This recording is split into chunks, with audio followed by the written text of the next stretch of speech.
Let us now pray.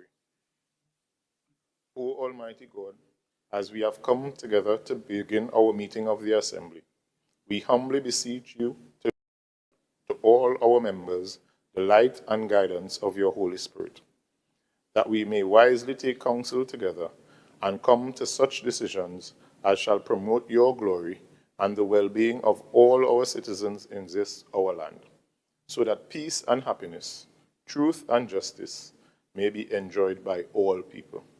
Grant this for the sake of Jesus Christ our Lord. Amen. Honorable members, I have received leave of absence from today's sitting from Councillor Tasha Grace Boris. The leave is granted.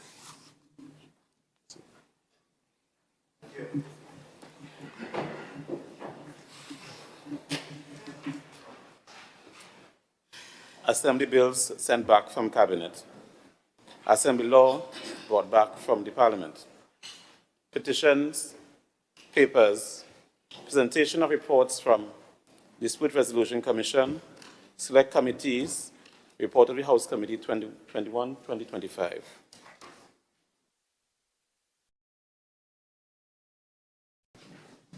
Leader of Assembly Business. Mr. Presiding Officer, good morning to you. I stand to lay the report from the House Committee of the Tobago House of Assembly 2021 to 2025, 12th session in this House.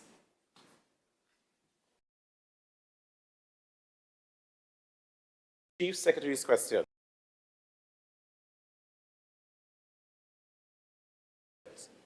Questions to secretaries.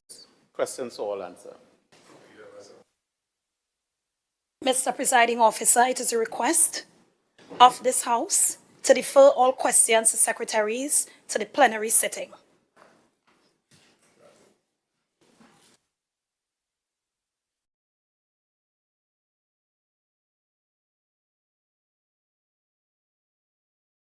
Request for leave to move the adjournment of the Assembly on definite matters of urgent public importance. Statements by secretaries or assistant secretaries. Personal explanations. Introduction of bills. Motions relating to the business or sittings of the Assembly and moved by a secretary or assistant secretary. Private business. Motion.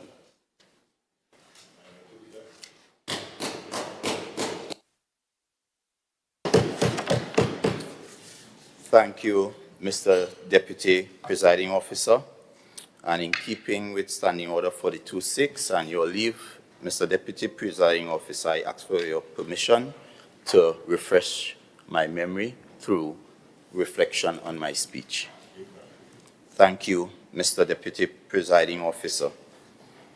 So, Deputy Presiding Officer, as I rise to move this motion standing in my name on today's order paper, I wish to firstly recognize, and I'm seeing one of my dear residents in the public gallery this morning, so I want to publicly welcome her, Miss Marilyn Spence, and I want to thank the people of Darrell Spring WIM for their unwavering support for this minority, to this A representative over the past 4 years. Mr. Deputy Presiding Officer, as we deliver our final private motion of this legislative term, I want to also thank my family, my friends, my supporters, and most importantly, I wish to thank Almighty God for the strength and the fortitude He has granted upon me, standing in these very prestigious hallows, to be able to stand against the might of 16, while we sit here as the minority bench, only a voice of 2. Mr. Deputy Presiding Officer, this motion reads as follows. Whereas the people of Tobago continue to endure mounting social and economic hardship caused by poor governance, weak fiscal management, and the stagnation of critical development projects, and whereas the Tobago Tobago's People Party administration, there has been repeated reckless policy and fiscal decisions that undermines Tobago's economic growth, institutional integrity, and public trust. And whereas one such decision is this administration's ill-advised rejection of the proposed 6.8% budget allocation formula enshrined in the Tobago Island Government Bill legislation, which would have secured approximately $1.45 billion in additional resources for the people of Tobago. And whereas this rejection has denied Tobago the opportunity to stimulate economic, social, and infrastructural development, be it resolved that this House calls on the Executive Council to, 1, acknowledge publicly that the rejection of this 6.8% allocation formula has been detrimental to Tobago's economic and social well-being. 2, advocate for budgetary allocations for Tobago and work collaboratively with the national government to implement its provisions for the benefit of the people of Tobago. 3, acknowledge that the people of Tobago, particularly the workers, contractors, service providers, and small business owners, have suffered as a result of this administration's failed policies and fiscal recklessness and poor governance. And be it further resolved, Mr. Deputy Presiding Officer, that this Honourable House reaffirms its unwavering commitment to the principle that the welfare, empowerment, and prosperity of the people of Tobago must always be the first and final consideration of every decision made under the Tobago House of Assembly. Mr. Deputy Presiding Officer, it is no secret that this administration came into office with big words, unrealistic promises, and fanciful slogans. They assured the people of Tobago that we will fix this. Yet, 3 years later, 11 months, 6 days, 10 hours, and 23 minutes, 4 seconds later, the only thing that they have truly managed to fix, Mr. Deputy Presiding Officer, is themselves and their Trinidad allies. Mr. Deputy Presiding Officer, contrary to the excuses of my colleagues opposite, this PDP, formerly Independents, and presently TPP members, they have consistently received record-breaking allocations from both PNM and the current UNC-led central government administrations when compared to all previous THA administrations. That's a fact. Mr. Deputy Presiding Officer, while politicians may misrepresent figures, figures seldomly misrepresent politicians. Accordingly, over the term of this administration, they have been allocated the following. In 2022, $2.35 billion. In 2023, $2.521 billion. In 2024, $2.585 billion. In 2025, $2.599 billion.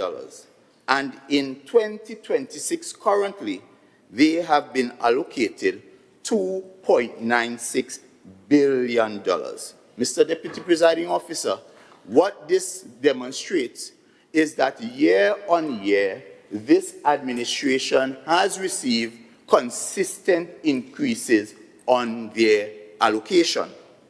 This amounts over this period to a total representing a whopping $13.015 billion in just under 4 years. I want to repeat that for Tobagonians, so you can appreciate that this current administration would have been entrusted with your affairs and allocated over their 4-year term over $13 billion. Mr. Deputy Presiding Officer, just for context, and I want to go over this very slowly. If there was a fair share of that $13 billion allocation among the 60,000 people living in Tobago, then every resident would have received as a minimum over $500,000. In other words, if this money had been wisely, transparently, and equitably utilized, then every Tobago family should have felt significant and tangible improvements in the quality of their life.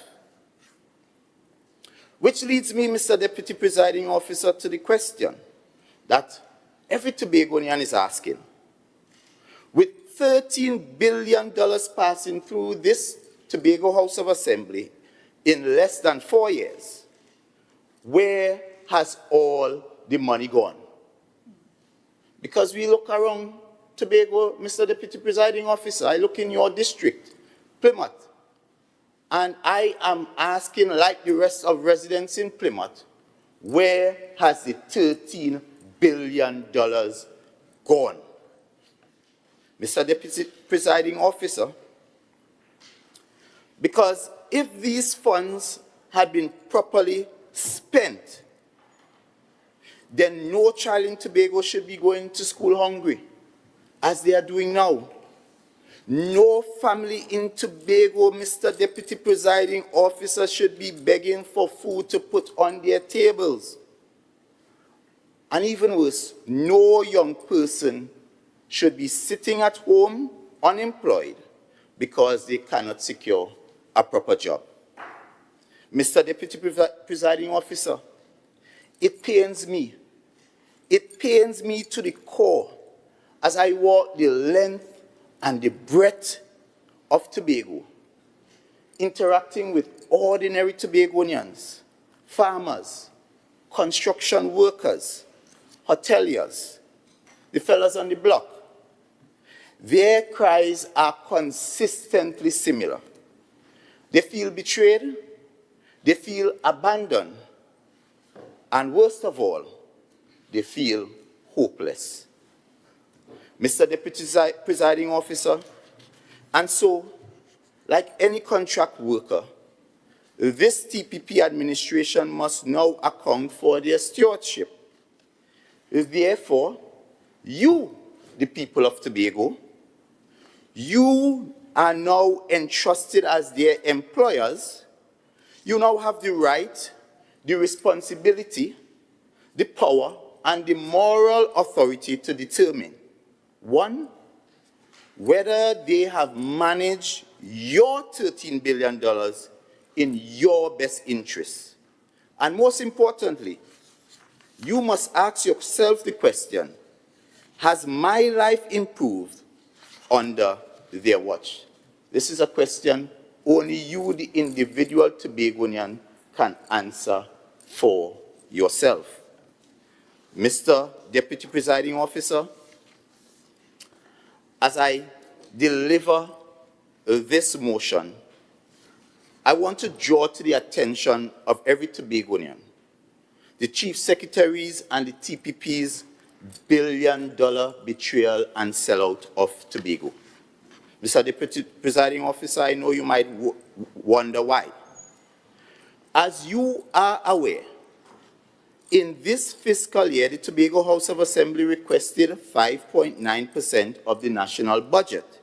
I want Tobagonians to follow me because we are going to go through some figures. Estimated at $3.724 billion.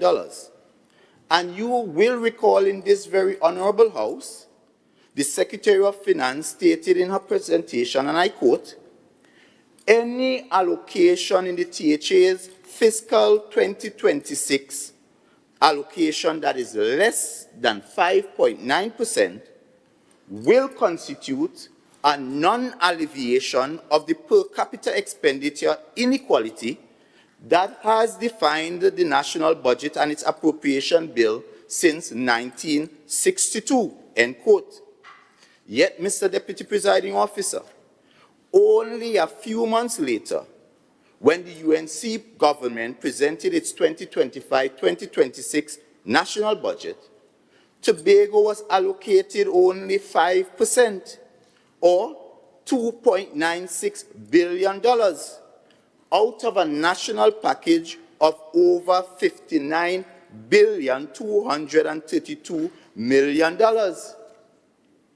Therefore, Mr. Deputy Presiding Officer, based on the Secretary's own request, the THA received a shortfall of approximately $764 million, along with a $3.5 million cut in development funding, reduced from $205 million in 2024-2025 to $201.5 million in 2025-2026 fiscal period.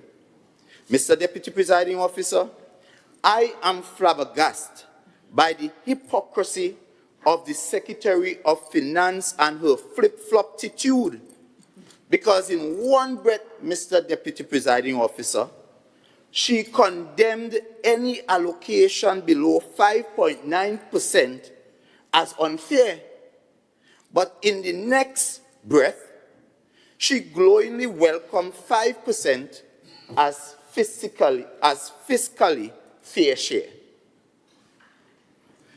Mr. Deputy Presiding Officer, this betrayal runs deeper. Just last December, you would also recall that the People's National Movement government then passed the Tobago Island Government Bill by way of simple majority. All PNM members voted in support.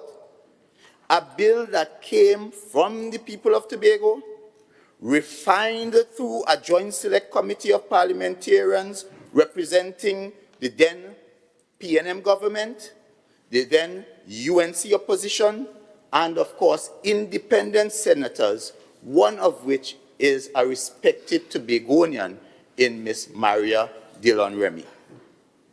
That bill, Mr. Deputy Presiding Officer, guaranteed, I want to go over that, not begging, not asking, not stooping, not coming cap in hand, but guaranteed Tobagonians and this THA House of Assembly a guaranteed minimum budgetary allocation, and minimum meaning this is the lowest that you can go, of 6.8% of the national budget every year, a hard-won advancement towards financial fairness and autonomy. And Mr. Deputy Presiding Officer, that bill was not just ink on paper. It was the result of long consultations across Tobago, and many of us were involved in those consultations. It included our Tobago stalwarts, Mr. Orville London, Mr. Hochoy Charles, remember, former head of the public service, Reginald Dumas, at the time Winston Murray. All these respected Tobagonians were part and parcel of this process, widespread, bipartisan, apolitical process, to come up with a document that represents the dreams and aspirations of every Tobagonian, whether you're red, black, or blue. And they poured into this document their experiences, their wisdom, and their hopes. It represented the belief that Tobagonians deserve to be governed with respect, dignity, and the right to chart our own course.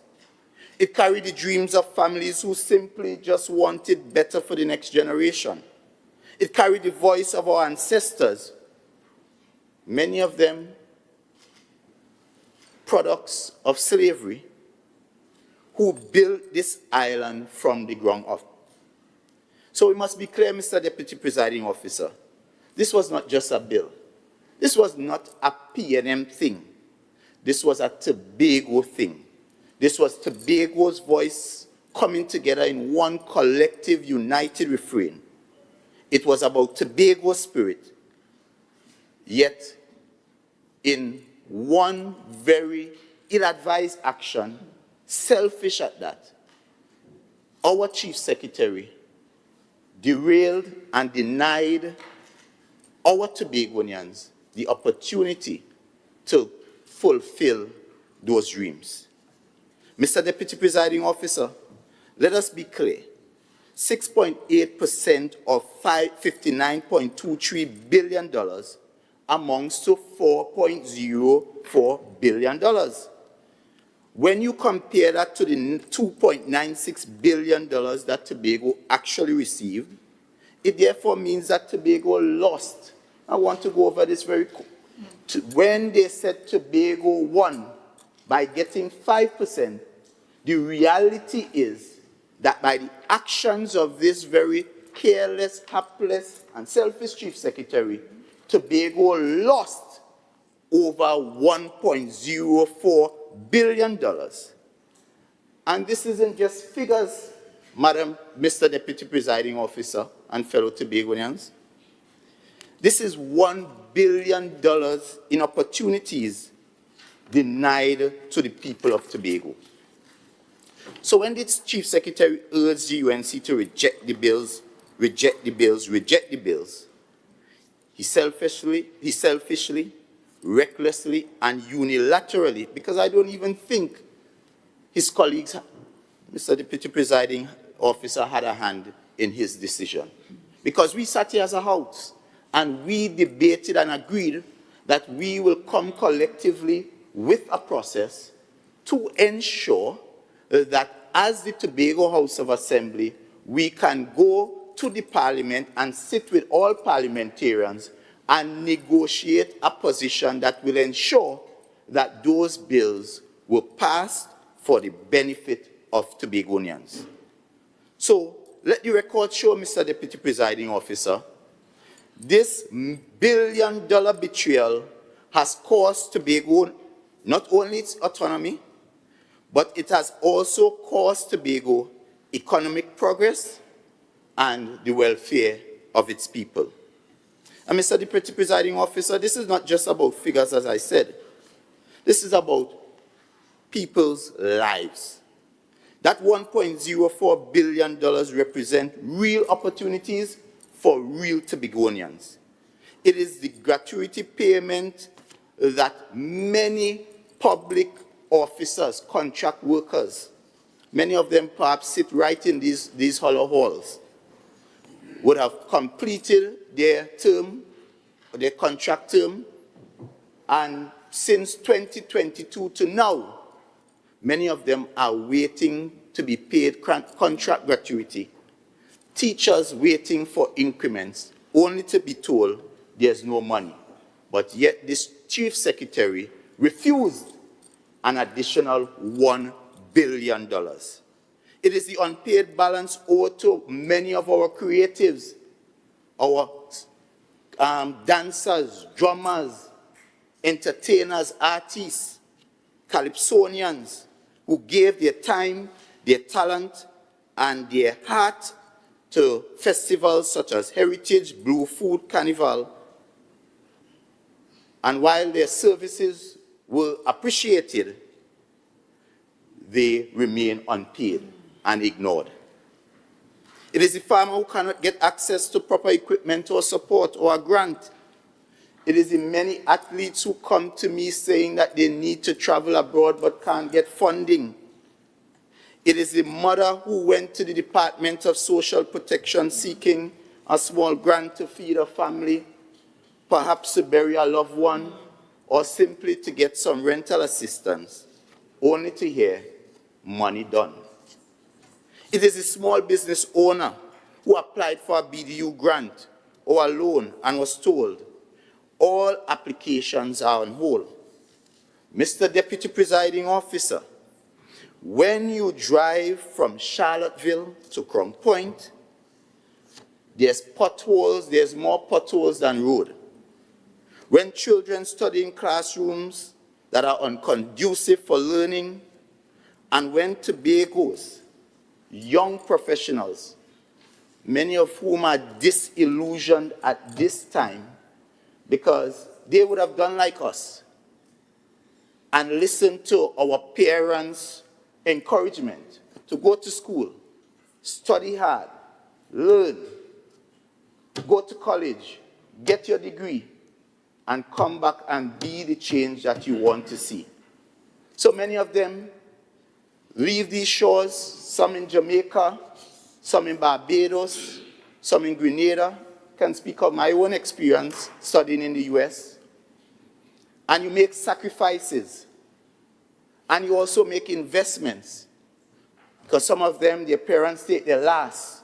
Imagine a mother who works on a CPEP salary, having to perhaps work like my mother did, 2 jobs, to ensure that these young, bright Tobago minds can in fact get the kind of certification and education to return to shape this island, only to be denied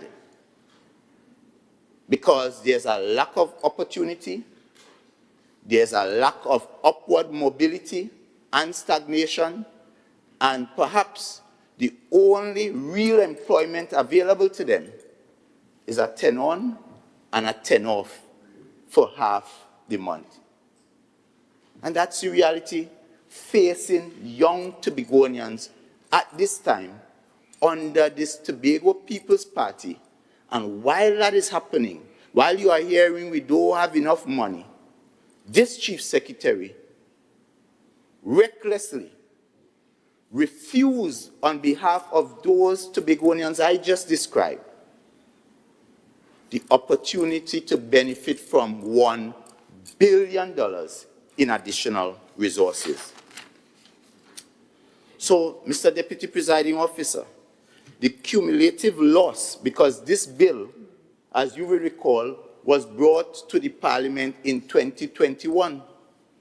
And therefore, had we approved those bills since 2021, it means over the last 4 years, notwithstanding all the increase and the record-breaking allocation received by this administration, Tobago has foregone and Tobago have lost because it's $1 billion in additional revenue per year. One Tobagonians to understand this. By this Chief Secretary's action, he has recklessly derailed Tobagonians from benefiting from $4 billion in additional revenue. And for my friend in settlements who continuously crying about no money to build homes, you could imagine what you could do with $4 billion. For my friend from Bagatelle Bacalet, my current area rep, you could imagine what $4 billion could do for that mega farming project. And for the Secretary of Health, who seemed not to be able to procure proper ambulances for Tobago, you could imagine how many proper functional ambulances we could have bought for the people of Tobago. And if my friend from Darrell Spring Wim, and soon to be former area representative, not Darrell Spring. Take the soundbite. Take the soundbite. Take the soundbite. I know you all will love that, but I'm here for the next 4 years. But if my friend from Scarborough, Montgrace was here, soon to be former representative of Scarborough Montgrace, because we have a willing, ready, and able, capable woman, ready and able to take his throne, he would have appreciated the value of $4 billion to finally finance his Scarborough redevelopment plan. Mr. Deputy Presiding Officer, you see, this $4 billion that I described for the Chief Secretary and even for the Prime Minister who was here just recently, 2 days ago, seems to mean nothing significant. As the Prime Minister dismissed Tobagonians, and I saw my colleagues chanting and clapping when she boldly said she rejected Tobago's ability to be guaranteed 6.8% of the budgetary allocation of the national budget. And she then went on to say, even more interestingly, well, you don't need autonomy to get a fair share. And I am asking out loud, does 5% represent a fairer share in the budgetary allocation than 6.8%? I am asking the question, is 5% bigger than 6.8%?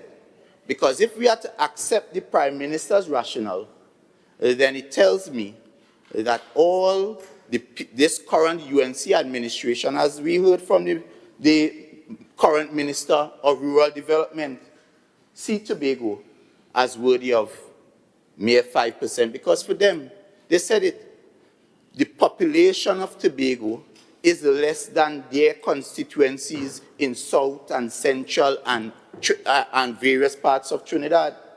And therefore, she made the point that in terms of budgetary allocation to municipal corporations, that these corporations, though they have 300,000 people, their budgetary allocation is about $112 million. And she then asked out loud, why should Tobago get so much? So we as Tobagonians have to understand the people who come dressed up bearing gifts, because they can very well be Trojan horses. We have to understand when they talk about trying to treat with our land title issues, what that might mean for every Tobagonian who currently does not have titles to their lands. Because I would tell you, in 2010 to 2015, there are many Tobagonians who are telling me, through suspicious RPO projects, they lost their land processes. They lost their lands. And therefore, I'm sounding the alarm to Tobagonians. Be very careful of those bearing gifts. Mr. Deputy Presiding Officer, I cannot ignore this current administration's cruel and deliberate assault on ordinary Tobagonians. Before the last THA election, the Chief Secretary promised, and he said it boldly, bigly, no contract worker would lose their job. That was a promise. I guess a promise is a comfort to her.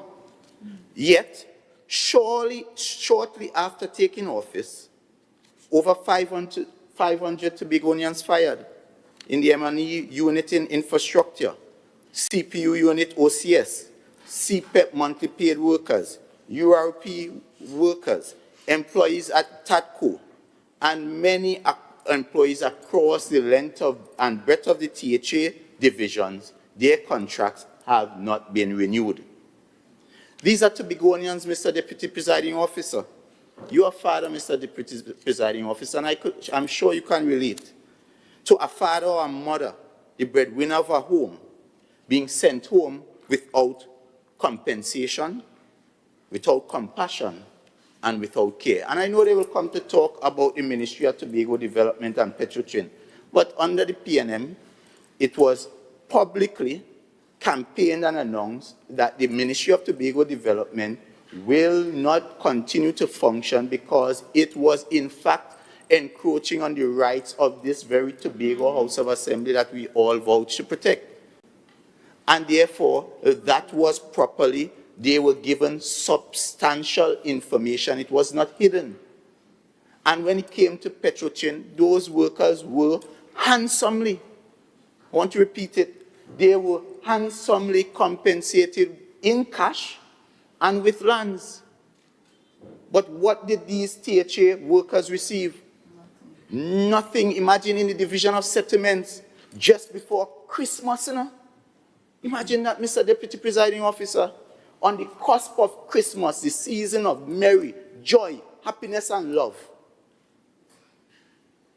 This division of settlements, headed by this secretary, summarily dismissed workers on the eve of Christmas. That is the kind of care, concern, and compassion shown to our dear beloved Tobagonians. And what about the contractors? The P&M first started by Mr. Charles, and I remember Mr. Charles giving this story to us in one of his public forums about garbage truck disposal, where initially all disposal of garbage in Tobago was done by Trinidadian firms. And Mr. Charles said when he became Chief Secretary, he remembered a visit by a Tobagonian, and he encouraged that Tobagonian, why you all have, when I look, it's only Trinidadians we paying out big checks for garbage disposal. And he encouraged the gentleman to think about getting into the business of garbage disposal. And the gentleman thought about it, returned, and he, as Mr. Charles, gave that gentleman a letter to go to the bank so that he can get his first source of financing to purchase garbage disposal. And the rest is history. Tobagonians now are involved in the disposal of garbage. And so with Mr. London, the same thing. Okay. Mr. Presiding Officer, it's the same thing. We, over a period of time, built up Tobago contractors, so now they are able to pave roads, build houses, construct hospitals, construct schools. And what happened when this TPP administration came into power? They systematically destroyed these contractors one by one. Now these contractors, banks are on their backs. They have to sell, they have to send on workers. Oh, this construction sector outside of the THA employed at the time 2021, outside of the THA, the most residents of Tobago, over 3,000 workers, being the largest private sector industry in Tobago. And as of today, Mr. Deputy Presiding Officer, this construction sector and these companies, their labor force have been reduced from 3,000 workers to a mere 425 workers. That is over 2,525 Tobagonians placed on the breadline. And if we accept that each Tobago family has about 4 persons, that is over 10,000 Tobagonians affected by the reckless, heartless policies of this administration, Mr. Deputy Presiding Officer. And we can talk about the corruption because they campaigned on corruption and they try to paint the contractors as corrupt. But while this is happening, $300 million spirited away back to Trinidad. So as it comes to Tobago in one hand, it then goes back to Trinidad by way of contracts. And we have corruption in the ambulance gate. Because I can tell you, Mr. Deputy Presiding Officer, Mr. Deputy Presiding Officer, sure. Mr. Deputy Presiding Officer, I wave in my hands a 20-page report, 20-page witness statement with over 18 points of documentary evidence to validate that there was, in fact, irregularities in the procurement of those not working dysfunctional ambulance. That is a shame and a stain on this current administration. Over $25 million spent, and up to the day, Tobagonians cannot ride properly in those ambulances. 2 came to Tobago for Carnival, and 2 went back. So we are now leasing again 4 ambulances from the Trinidad Supply Unimed. And if that is not the epitome and the real value of how this administration has failed, that ambulance gate is a testament to the greatest procurement scandal in the history of this THA. And as I close, I want to talk about the abandonment of our people, Mr. Presiding Officer. We are one people. We are Tobagonians first. You and I went to school. The Chief Secretary is my schoolmate. Miss Hackett, the member for Lekoto Golden Lane, was above me. And I see many others. And some of you can relate, and we all relate in some way. Yet why is it you would treat your own people like that, firing people without compensation? Imagine there's a case in the court where Tobagonians took to the court, went to the court, plead their case, got a judgment, and this administration refuses to pay the people, refuses, Mr. Deputy Presiding Officer. And you want to say you care? Mr. Deputy Presiding Officer, I want to make one final commitment to the people of Tobago as I wrap up in my 1 minute.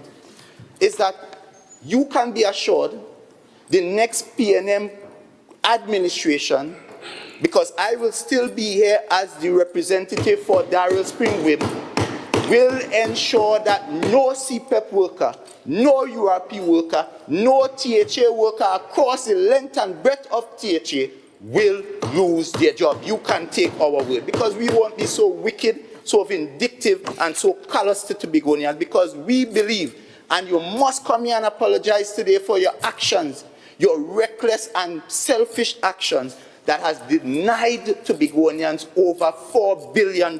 And on this, I say, Mr. Deputy Presiding Officer, Tobago deserves better. And as Tobagonians, we must all put Tobago first in our actions, in our words, and in our deeds. And with those few words, I beg to move.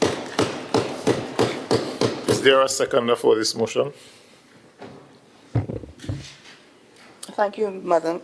Mr. Deputy Presiding Officer, I beg to second this motion and reserve my right to speak at a later time in the debate. Honourable members, the question posed is, whereas the people of Tobago continue to endure mounting social and economic hardship caused by poor governance, weak fiscal management, and the stagnation of critical development projects, and whereas under the Tobago People's Party administration, there has been repeated reckless policy and fiscal decisions that undermines Tobago's economic growth, institutional integrity, and public trust. And whereas one such decision is this administration's ill-advised rejection of the proposed 6.8% budget allocation formula enshrined in the Tobago Island Government Bill legislation, which would have secured $1.45 billion additional resources for the people of Tobago. And whereas this rejection has denied Tobago the opportunity to stimulate economic, social, and infrastructural development, be it resolved that this House calls on the Executive Council to, 1, acknowledge publicly that the rejection of the 6.8 allocation formula has been detrimental to Tobago's economic and social well-being. 2, advocate for budgetary allocation for Tobago and work collaboratively with the national government to implement its provisions for the benefit of the people of Tobago.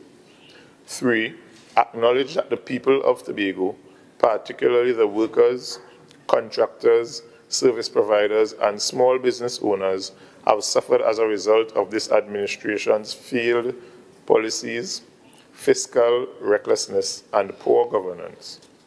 Be it further resolved that this Honourable House reaffirms its unwavering commitment to the principle that the welfare, empowerment, and prosperity of the people of Tobago must always be the first and final consideration of everyday decisions made under the Tobago House of Assembly.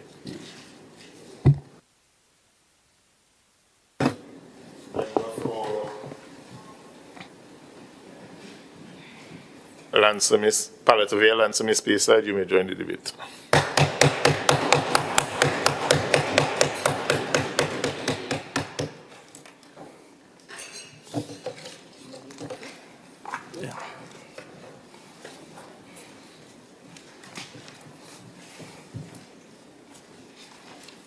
Thank you.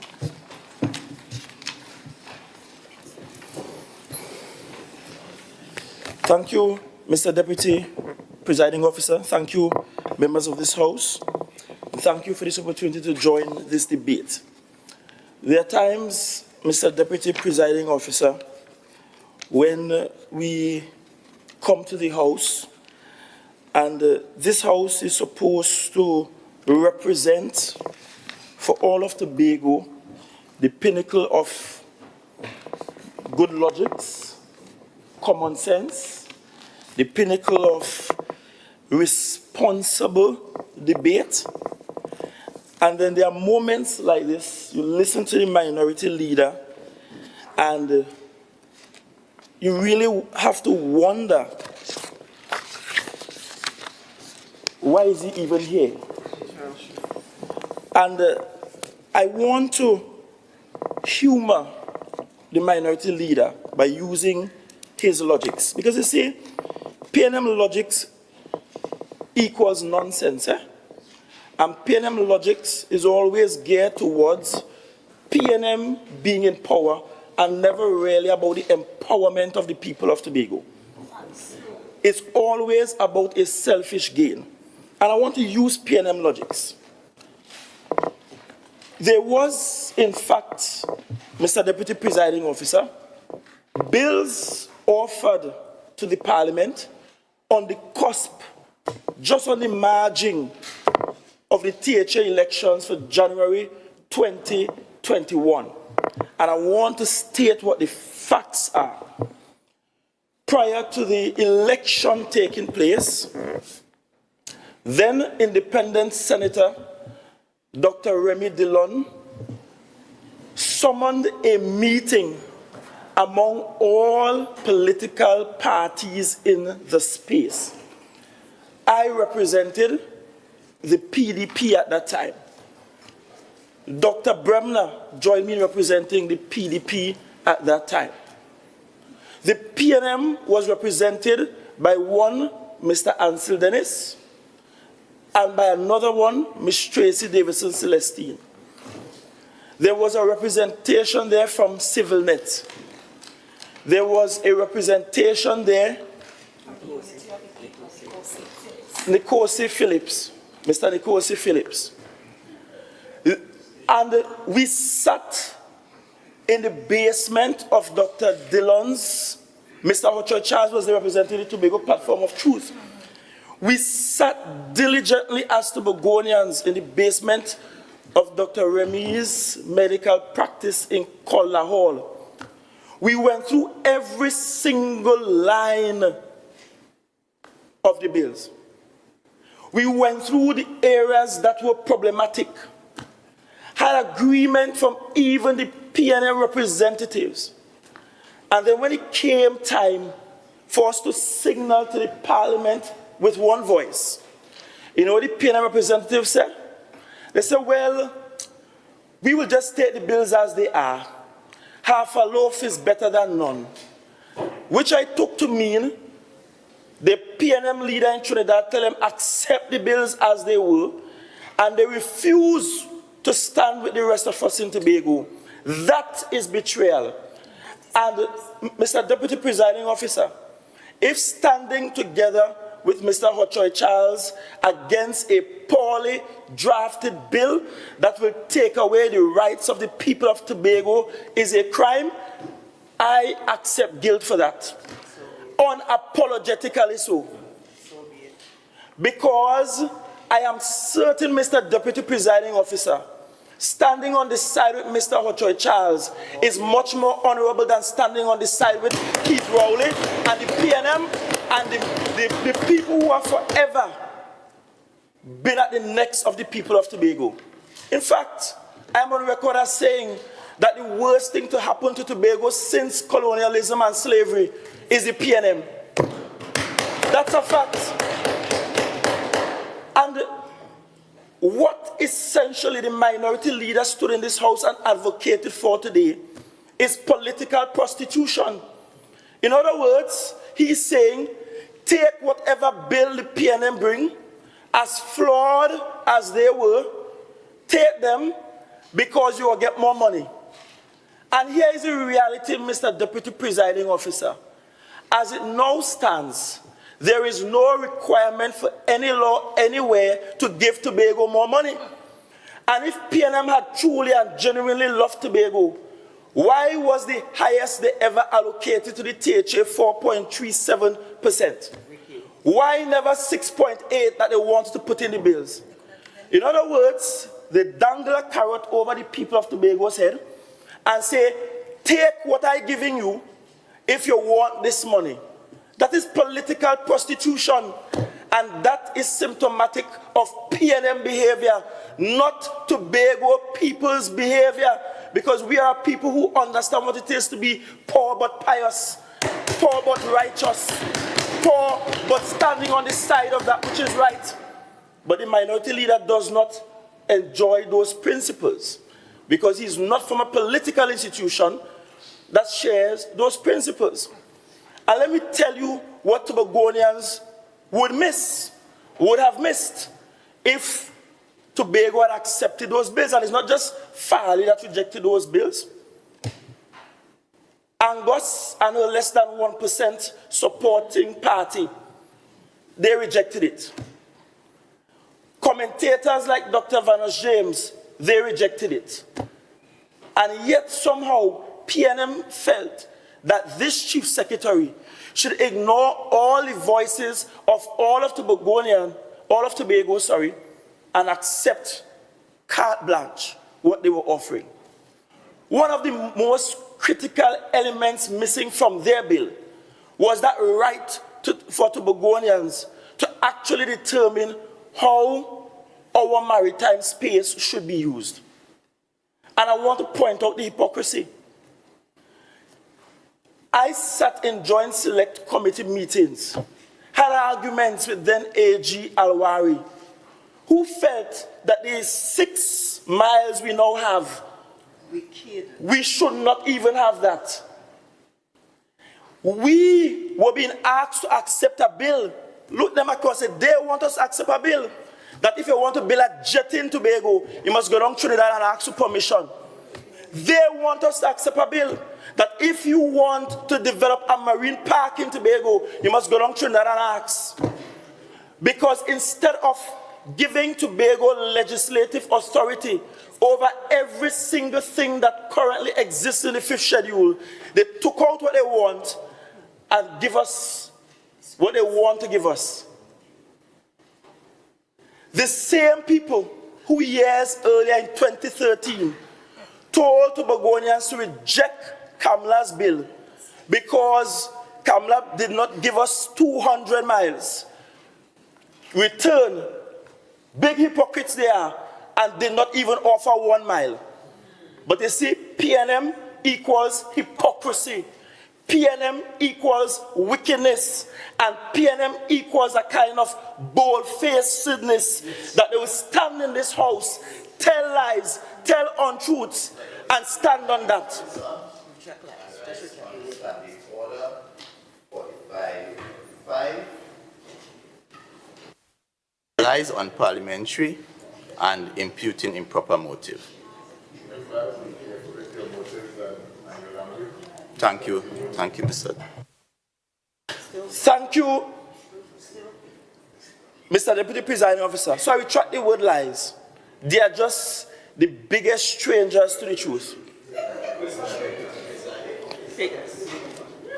PNM, that is. And I want to expose who the real traitors to Tobago are. because I want to go back to 2030. I didn't plan to speak in the debate this earlier, but hearing the poor sense of logic being utilized, I couldn't help but join the debate. I want to go back to 2013. In 2013, a bill was offered. In that bill, Tobago was being offered 8% of the budget. 8% as law. PNM rejected it. PNM walked out on it. Orville rejected it. Ansel rejected it. PNM Tobago rejected it. They didn't consult Tobagonians to ask.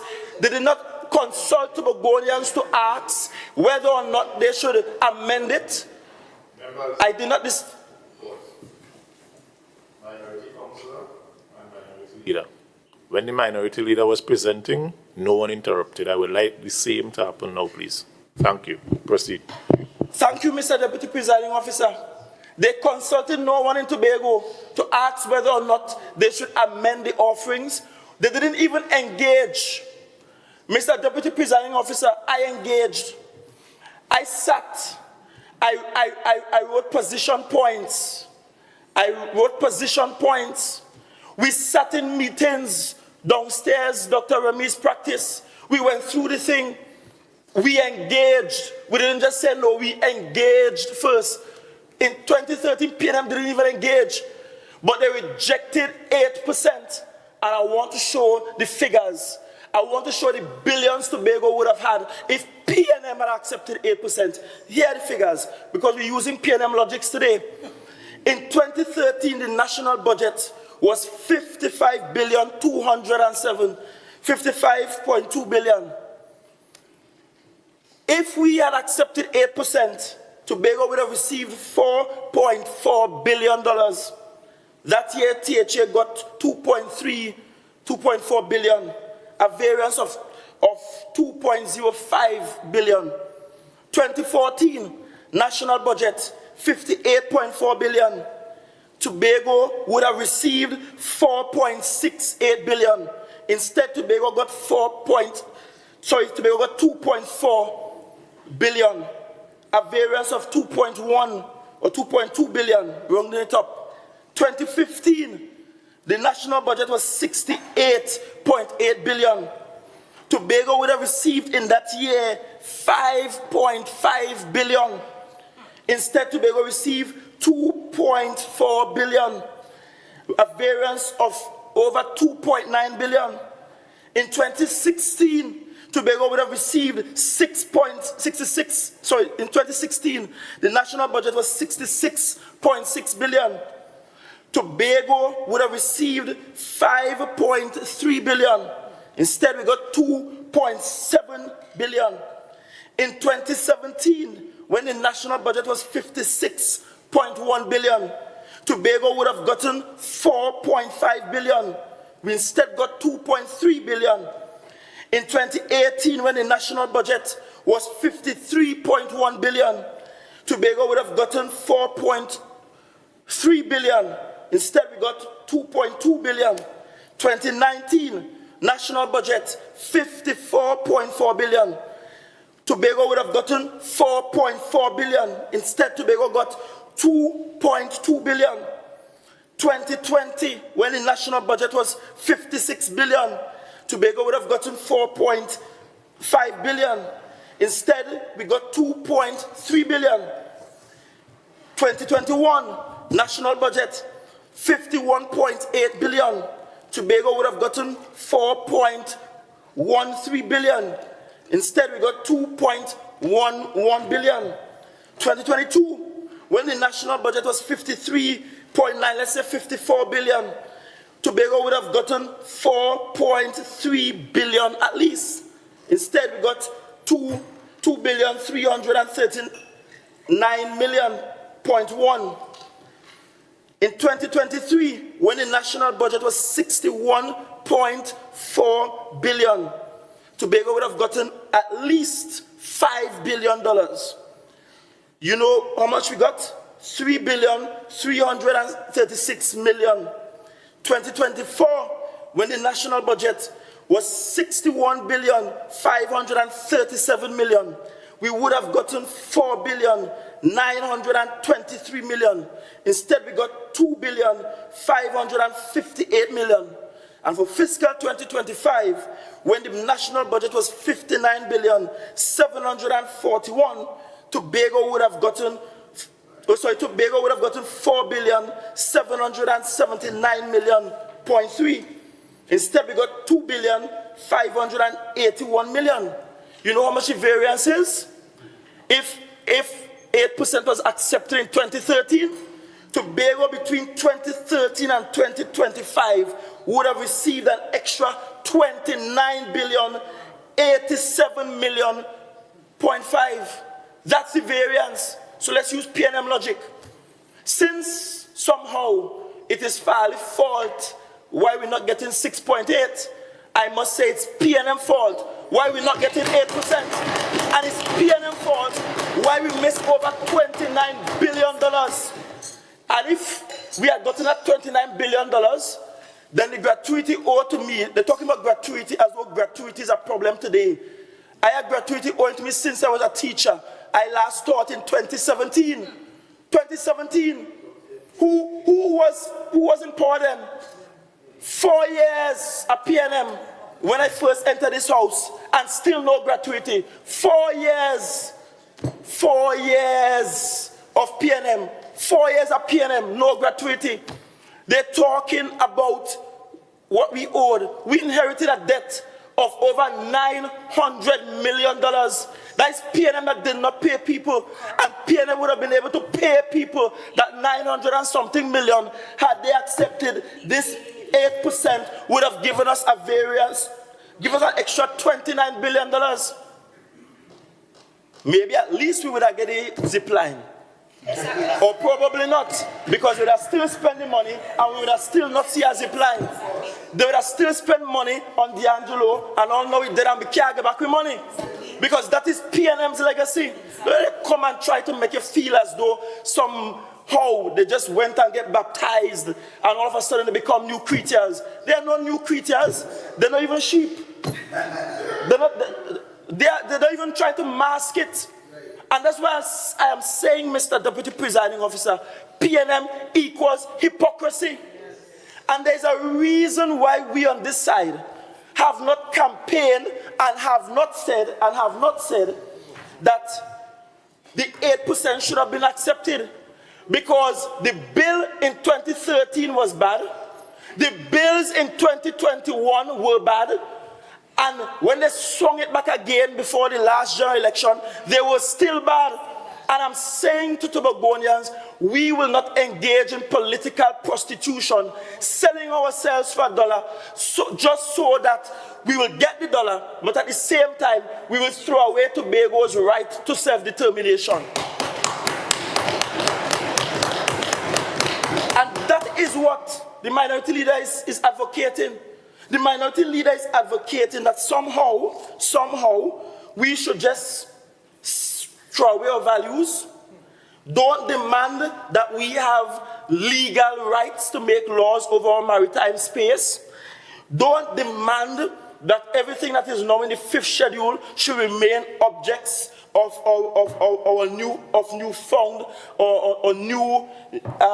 proposed new legislative authority, that somehow we should give up all of that, give up the dream, the real dream for self-determination to get 6.8%. What is that? That is the real blackmail. That is blackmail. That is treacherous. And I want to say it here, any Tobagonian who suggests that we should just accept the money, even when the bills are bad, you are a pseudo-Tobagonian. You ain't no real Tobagonian. You ain't no real Tobagonian, and you do not have Tobago's interests at heart. But if we're using P&M logics today, the reason Tobago did not get 29,087 million is because they rejected 8%. And let me show you how P&M hypocrisy knows no bounds. You walk out of the parliament on 8%, walk back in as prime minister and offer 6.8. If 8% was bad, if 8% wasn't good enough, why the hell you didn't offer more? Why in God's name you didn't offer more?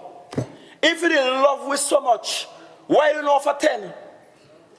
I will assume that if 8% was horrible, you would have come and at least offer 8.1.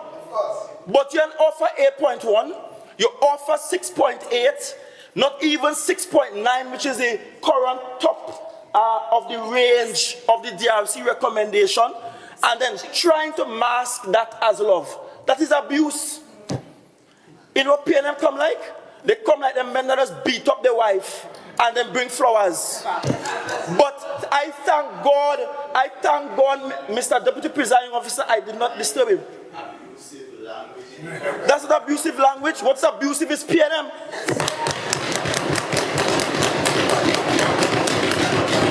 Thank you, Mr. Deputy Presiding Officer. But I thank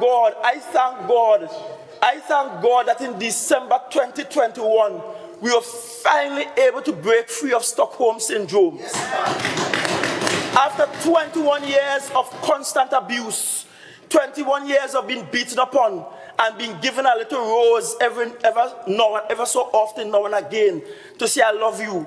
Thank God Tobagonians have walked away from such an abusive relationship.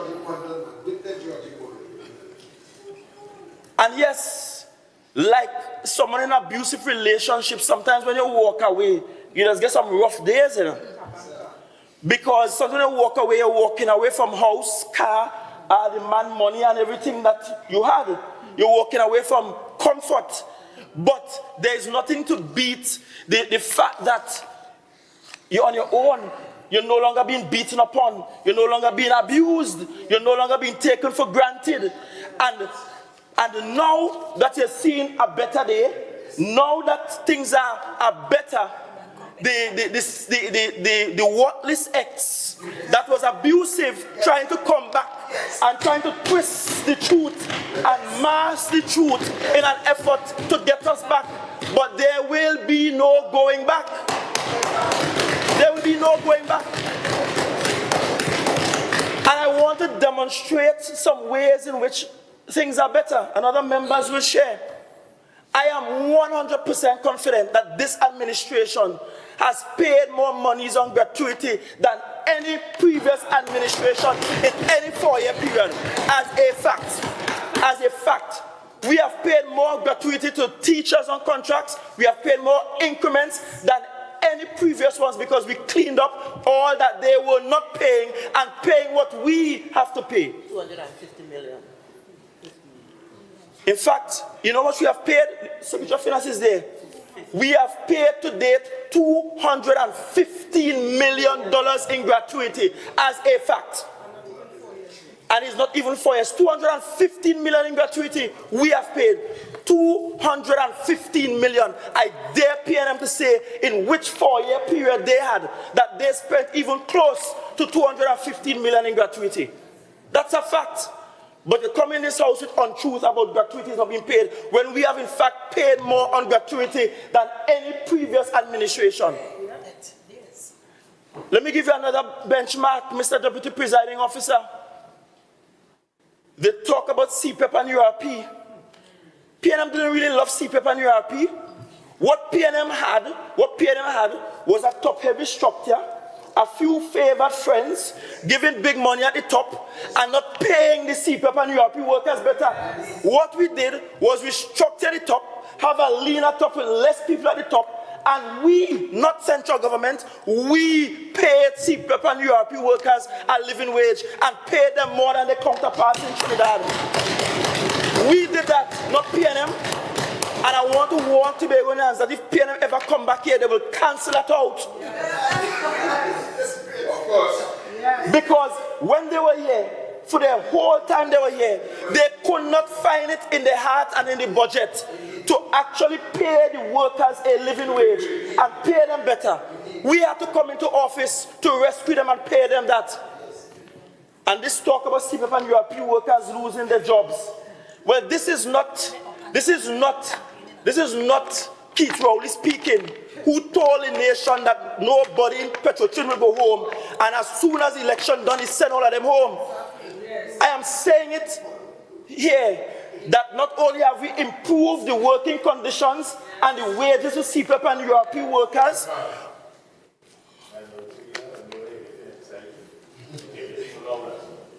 So keep it down. I'm not saying don't talk and communicate, but you're getting loud. thank you for your protection, Mr. Deputy Presiding Officer. You see, I listened to them carefully. Yes, trying to break your flow. Right? And I'm saying it, that the CPEP and URP workers continue to enjoy our protection. And the litter eradication program. The development workers in Agri. When we came into office, people were retiring from the development program in Agri. Not a single benefit in place for them. They work all the years in a development program, started by Hilton Sandy and Spencer and others. Not a plan in place for the retirement. We are the ones who put a plan in place for them for the retirement. Look at that. We're talking about human development and the development of our workforce at datas. We get on average 500,000 every fiscal year for datas. And guess what? We have pushed and pushed where we are now spending on average. Remember, you have 5 minutes Sure. of speaking time remaining. Thank you. We are spending on average, Mr. Deputy Presiding Officer, upwards of $5 million every fiscal year, from 500,000 to over 5 million every year on datas. Every year on datas. And not only that, when we came into office and we look into the contingencies account, that is the one account we're supposed to be able to tap into for a rainy day. And a former management accountant in here, so she should know. Yes. That is the same former management accountant, Mr. Deputy Presiding Officer. When I became Secretary of Finance, we had to send a worker to get a flash drive because she wiped out every data from the THA computer. Yes. Having a former godliness denying body of wicked, and coming here to behave as though they write us wicked. Right? I waited on them. That's how we end up getting back some data. That's how we end up getting back some data. And the writing here staying. That's the fact. Right? And I want to say, Mr. Deputy Presiding Officer, that contingencies account had about what? 300,000. That's all. That's all. But you know what we did because of we are fiscally responsible from our very first budget. We decided that every single fiscal year we'll put 5% of our budget into that fund. Thank God. Because when the oil spill came, not a cent from central government, thank God we had that account, which at that time had gone to $15 million. That's what we used to mobilize for the oil spill. And even after the oil spill, and we sent down the requests, they gave $50 million, which at that time could only pay the bills up to April of that year. Did not cater for the bills that will come after April. And then to hear former Prime Minister stand on a platform and tell an untruth about us asking for Prado, for two Prado, which was a blatant untruth in an attempt to win an election. It hurt to the workers in Tima, who had to work night and day and work extra, who we asked for monies to pay something more because of how they worked. One worker in Tima ended up with a stroke, Mr. Deputy Presiding Officer. But you know, one thing about us Tobagonians, we understand that when the enemy of Tobago is trying to punish us, we just find a way to rise above all of the punishments. And they tried everything, and that's why they lose the last election. Because Tobagonians are not stupid. Tobagonians are not stupid. And that's why we are here over there, because they're not stupid. And that's why you wouldn't even be there next term, because they're not stupid. Mr. Deputy Presiding Officer. This is the last time that I will be going on action. Going forward, something will happen outside and cool out. Continue. And I want to close. You know, I was giving some examples of how we have gone above on the deliveries. But there are two things I want to share before I close. One is which there is this misconception that the contractors whose bills we inherited, that they are not being paid. And that's a lie. Sorry, that's an untruth. Here are the facts. We did an audit. The audit recommended what ought to be paid and what should not be paid. In that audit, we saw, and I presented results in this house, we saw in that audit where people build the THA, sometimes for a kilometer road, when they only did 3/4 of that or a quarter of that. Build the THA for certain thickness, and when we did the coring, I rise on standing order 45, which speaks to such judice. These matters are Member, continue with your presentation. Thank you. Because you raise things in the house, and when I'm answering with the facts, all of a sudden, it's sub judice. Right? And here's what the facts are. The facts are, when the audit was done, we saw the THA was being billed for work that was actually not done. And so we have been paying, as funds are available, for work that was actually done. And every single one of those contractors received some payments. Member, your speaking time has elapsed.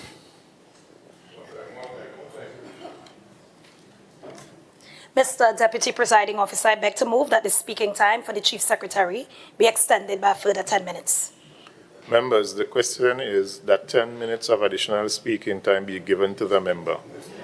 All in favor say aye. Aye. The ayes have it. Member, you have 10 minutes of additional speaking time. You may continue your presentation. Thank you very much, colleagues. Thank you, Deputy Presiding Officer. And I was making a point. Every single one of them have received payments. And let's be real. In one program, you're talking about hundreds of millions of dollars in debt. If the THA adopts a position where all we will do is pay the debt, then there will be no development spend for anything else. We won't spend as much as we spend on school repairs. We won't be able to do any other development work, no playing field, no grants, no food hub, no being built in Mason Hall, no fishing depot to fix. We could decide to do no development work and only pay the contractors. And even if we do that, we will still not have enough to pay down the debt. And so what we do every single fiscal is pay some and some and some as we manage the debt. That's how governments work. And here is the part that is really sub judice, because I know the minority leader have been publicly supporting some, including one who is accused of stealing quarrying materials in Trinidad. And the High Court take away equipment. That's a fact. That's a fact. Where's the fact? The High Court agreed with the police that the equipment must be seized because they were stealing material. Standing order 45-5, this gentleman... The minority leader associates himself with thieves. Mr. Deputy, thank you. Member for Palaterville and some Speyside. Member for Palaterville and some Speyside, your motives. Thank you. I beg that this member withdraw that statement. Please withdraw the statement. I withdraw the statement, Mr. Deputy Presiding Officer. I will say it outside because I'm confident. All right, come on. I'm confident. I want to say it outside. And while the minority leader is at it, can the minority leader tell his friends to respond to the pre-action protocol letter? Because we are in fact going to court with those contractors that have robbed the Tobago, and they will pay back every cent that they robbed the island of. But I want to end by bringing home the point about wickedness and vindictiveness. About wickedness and vindictiveness. Because the minority leader will have you believe that somehow we just mercilessly, callously carelessly just come in and just fire people. We had a monitoring and evaluation department in infrastructure. When you go through that department, and by the way, that court case was concluded, and all the monies that they were hoping to get from the THA, they did not get. They did not get. In fact, they were hoping to get more money, and the only monies they got is actually what we proposed to pay. That's the fact of the case. Go back and look at the court filings. Look at how much they asked for, and look at how much they were given. In fact, the court basically said all that we owe them is really gratuity benefits, and there were no interests assigned to it in the way they wanted it applied, those workers. But we had a monitoring and evaluation department, no engineering skill. Imagine a group of people monitoring and evaluating the works of the divisional works, right? The works of engineers, the works of contractors in communities, but none of them in there no engineer. None of them had no qualification in a technical way to really monitor and evaluate the actual works being done. Tell me how that making sense. And then we had a community partnership program. And I want to clear the air because I answered a question in this house on that matter. And that, as a matter of fact, as I said before in the answer, is still before the court. Because I am confident that the industrial court got it wrong. That's not a department that I want in the office of the chief secretary. And any government has a right to determine what departments it needs for the carrying out of its function and its policy. But let me show you true wickedness and vindictiveness. Wickedness and vindictiveness is the THA through Stolly Park applying for an export license since 2022 and only getting it because a government change.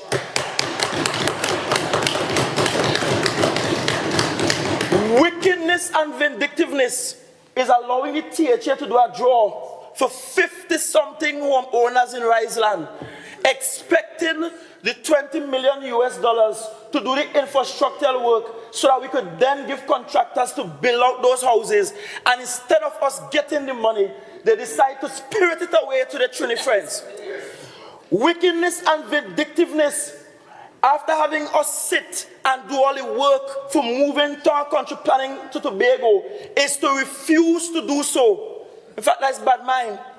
Wickedness and vindictiveness, Mr. Deputy Presiding Officer, is equivalent to us getting an approval just before coming into office. The THA got an approval for the CAF $100 million fund. And because the government changed, the ministry and Minister of Finance refused to sign off for us to get that money. It's only now that is now becoming available to the people of Tobago. Wickedness and vindictiveness is equivalent, Mr. Deputy Presiding Officer, to there being an IDB program for urban development. Secretary for Food Security did all the work for redevelopment in botanical gardens. Infrastructure did all the work for the roundabout down by Coast Guard Junction. You have 4 minutes of speaking time remaining. And for the moving of those overhead lines underground. And wickedness and vindictiveness is refusing to sign off so we can have access to those funds to do the development work in Scarborough. That's wickedness and vindictiveness. But God don't sleep. He doesn't even wear pajamas. He's always present and on time. And one thing I'm confident in is my God. Very confident. And very confident that we will be vindicated whenever the election is called. And I know this motion is the last hurrah. Trying desperately to get a narrative to stick. To get something to start a campaign. Desperately. Trying desperately to find something to say amidst a world of overperformance. trying desperately just to see if he has something to say. But the facts are clear. If it is, I am to be blamed for 6.8, then every one of them have to be blamed for 8%. Every one of them have to be blamed for $29 billion. If we use P&M logics. But P&M logics and donkey logics is the same. And so in the words of former Prime Minister, father of the nation,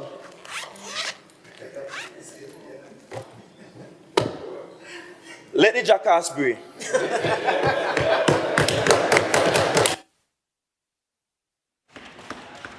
So this is our Chief Secretary. Children are listening to him. This is unparliamentary language. Deputy Presiding Officer, we are going to allow these words in this honorable house. So Dr. Eric Williams not honorable anymore? It in the parliament. Member? Dr. Williams not honorable anymore? If I ruling for him to withdraw. No, I'm not going to make that ruling because those were his words. In the parliament?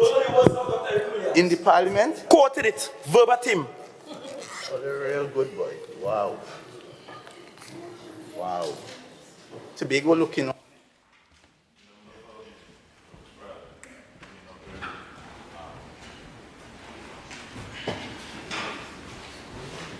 Thank you. Thank you, Deputy Presiding Officer. Colleagues all, greetings to the people of Roxborough, Argyle, as far as they'll afford.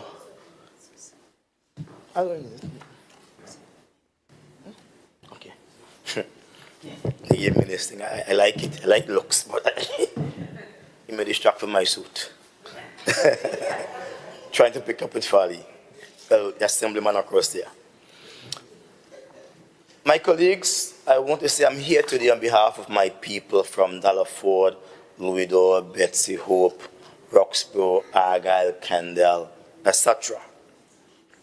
They are concerned about the motion raised, and they are concerned over the fact that much ado about nothing. I will seek to read and address various parts of this motion. Whereas the people of Tobago continue to endure mounting social and economic hardship caused by poor governance, weak fiscal management, and the stagnation of critical development projects. And whereas under the Tobago People Party administration, there has been repeated reckless policy and fiscal decision that undermines Tobago economic growth, institutional integrity, and public trust.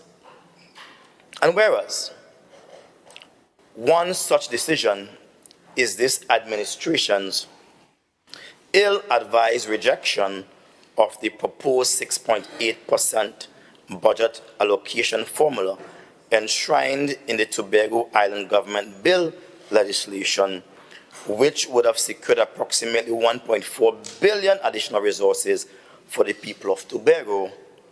And whereas this rejection has denied Tobago the opportunity to stimulate economic, social, and infrastructural development, be it resolved, and I'm just reading it just to refocus us a bit, be it resolved that this House calls on the Executive Council to, one, acknowledge publicly that the rejection of the 6.8 allocation formula has been detrimental to Tobago economic and social well-being. Two, advocate for budgetary allocation for Tobago and work collaboratively with the national government to implement its provision for the benefit of the people of Tobago. Three, acknowledge that the people of Tobago, particularly to the workers, contractors, service providers, and small business owners, have suffered as a result of this administration, failed policies, fiscal recklessness, and poor governance. And finally, be it resolved that this honorable House reaffirms its unwavering commitment to the principle that the welfare, empowerment, and prosperity of the people of Tobago must always be first and final consideration of everyday decisions under the Tobago House of Assembly. Mr. Speaker, I want to drop it like it's hot. I relish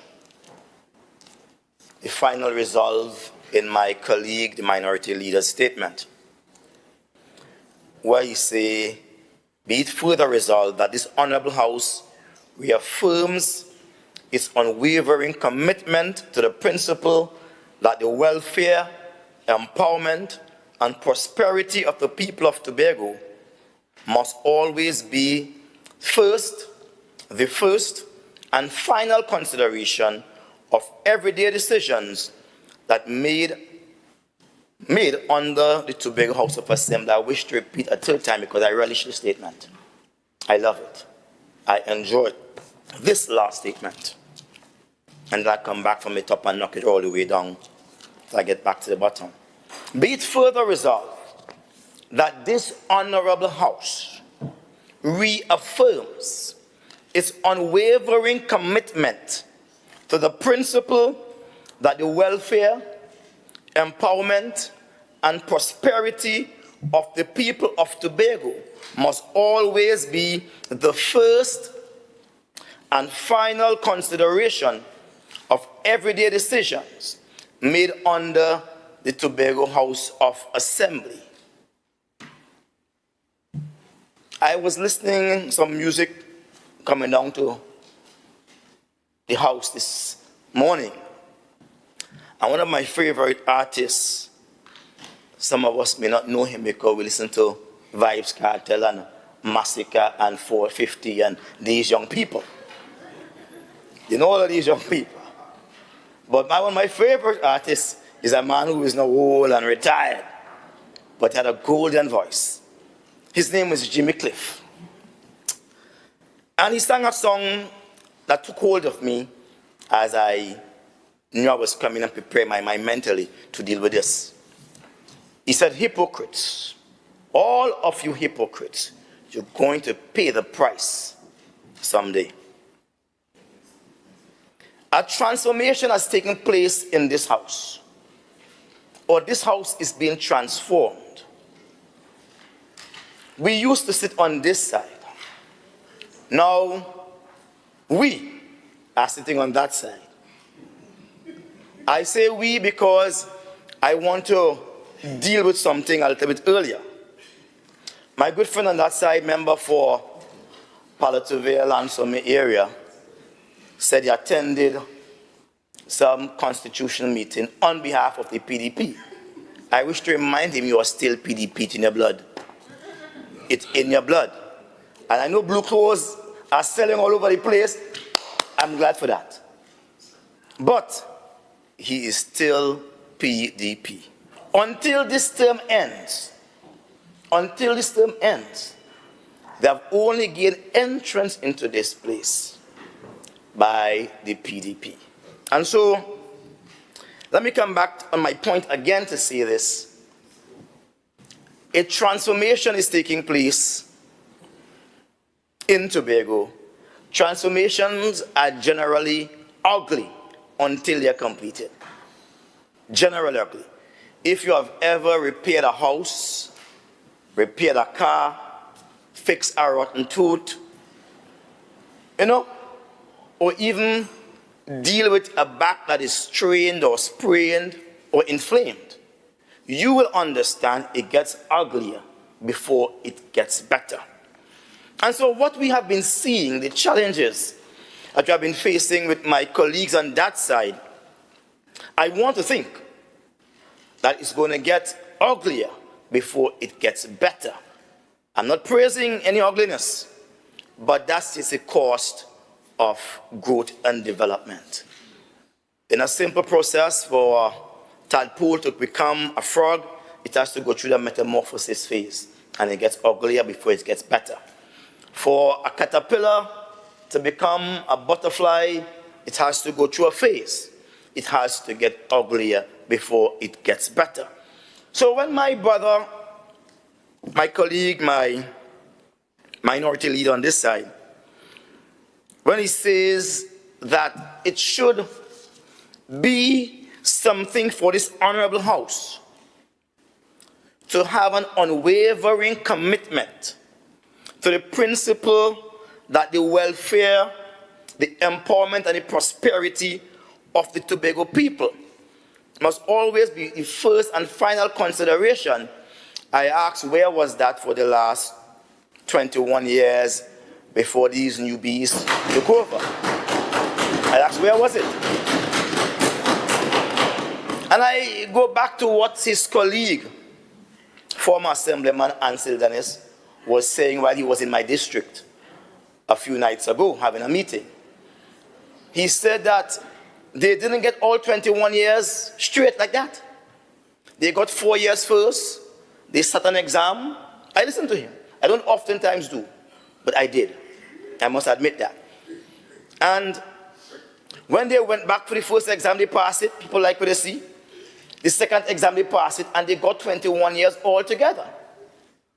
But if they were looking after the welfare and the prosperity of Tobagonians as their first and final remit, they would not have been out of the house. You know, the PDP, and I say it on record, totally extinguished them. He's only here by the skin of his teeth. And if you know what enamel looks like, if you know what enamel looks like, it's very thin. Enamel is very thin. It's more thin than your skin. So any little break in that cusp of enamel hurts your teeth like trouble. He is only here by the skin of his teeth. He should be grateful for the mercies of God and the PDP. I heard they say, Macros, I told you that's still PDP. I told you that's still PDP. They know when the choir master is on his feet to give the chorus, they said it.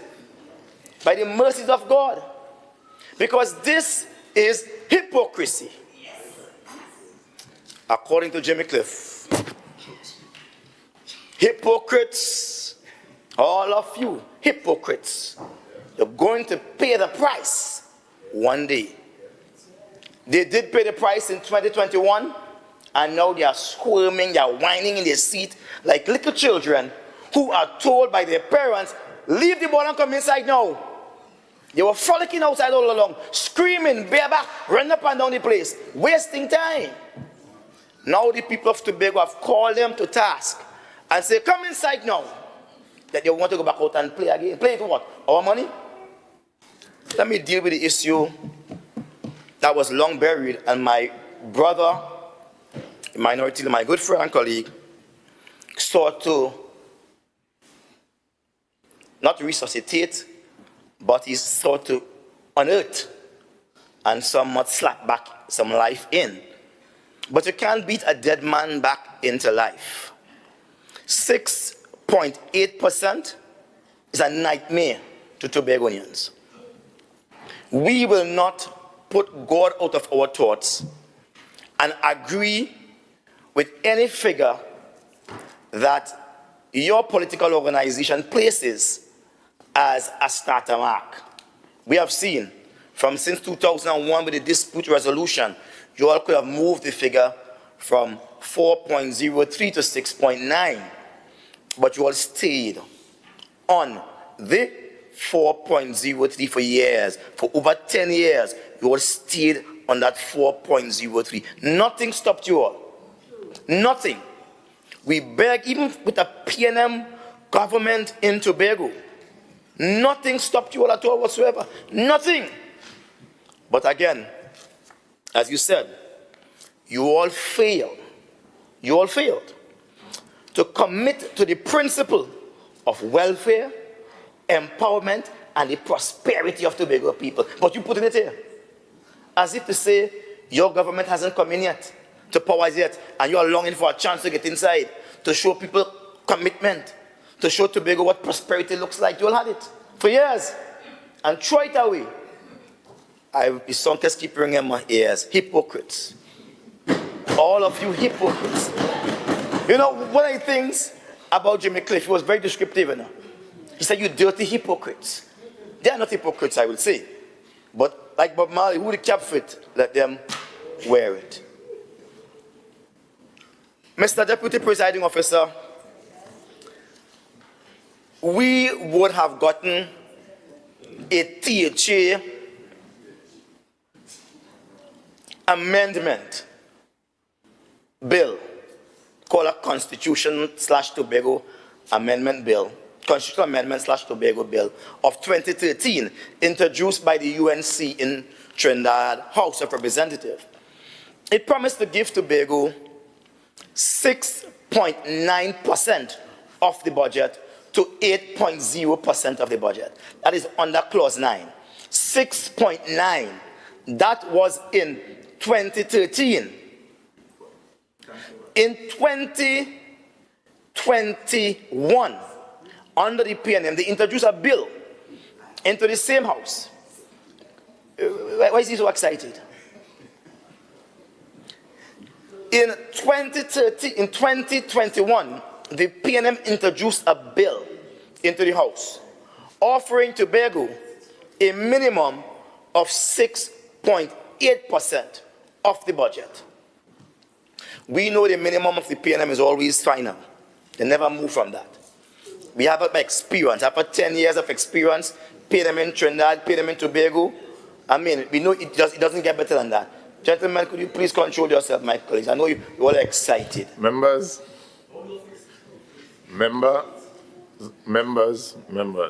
Thank you.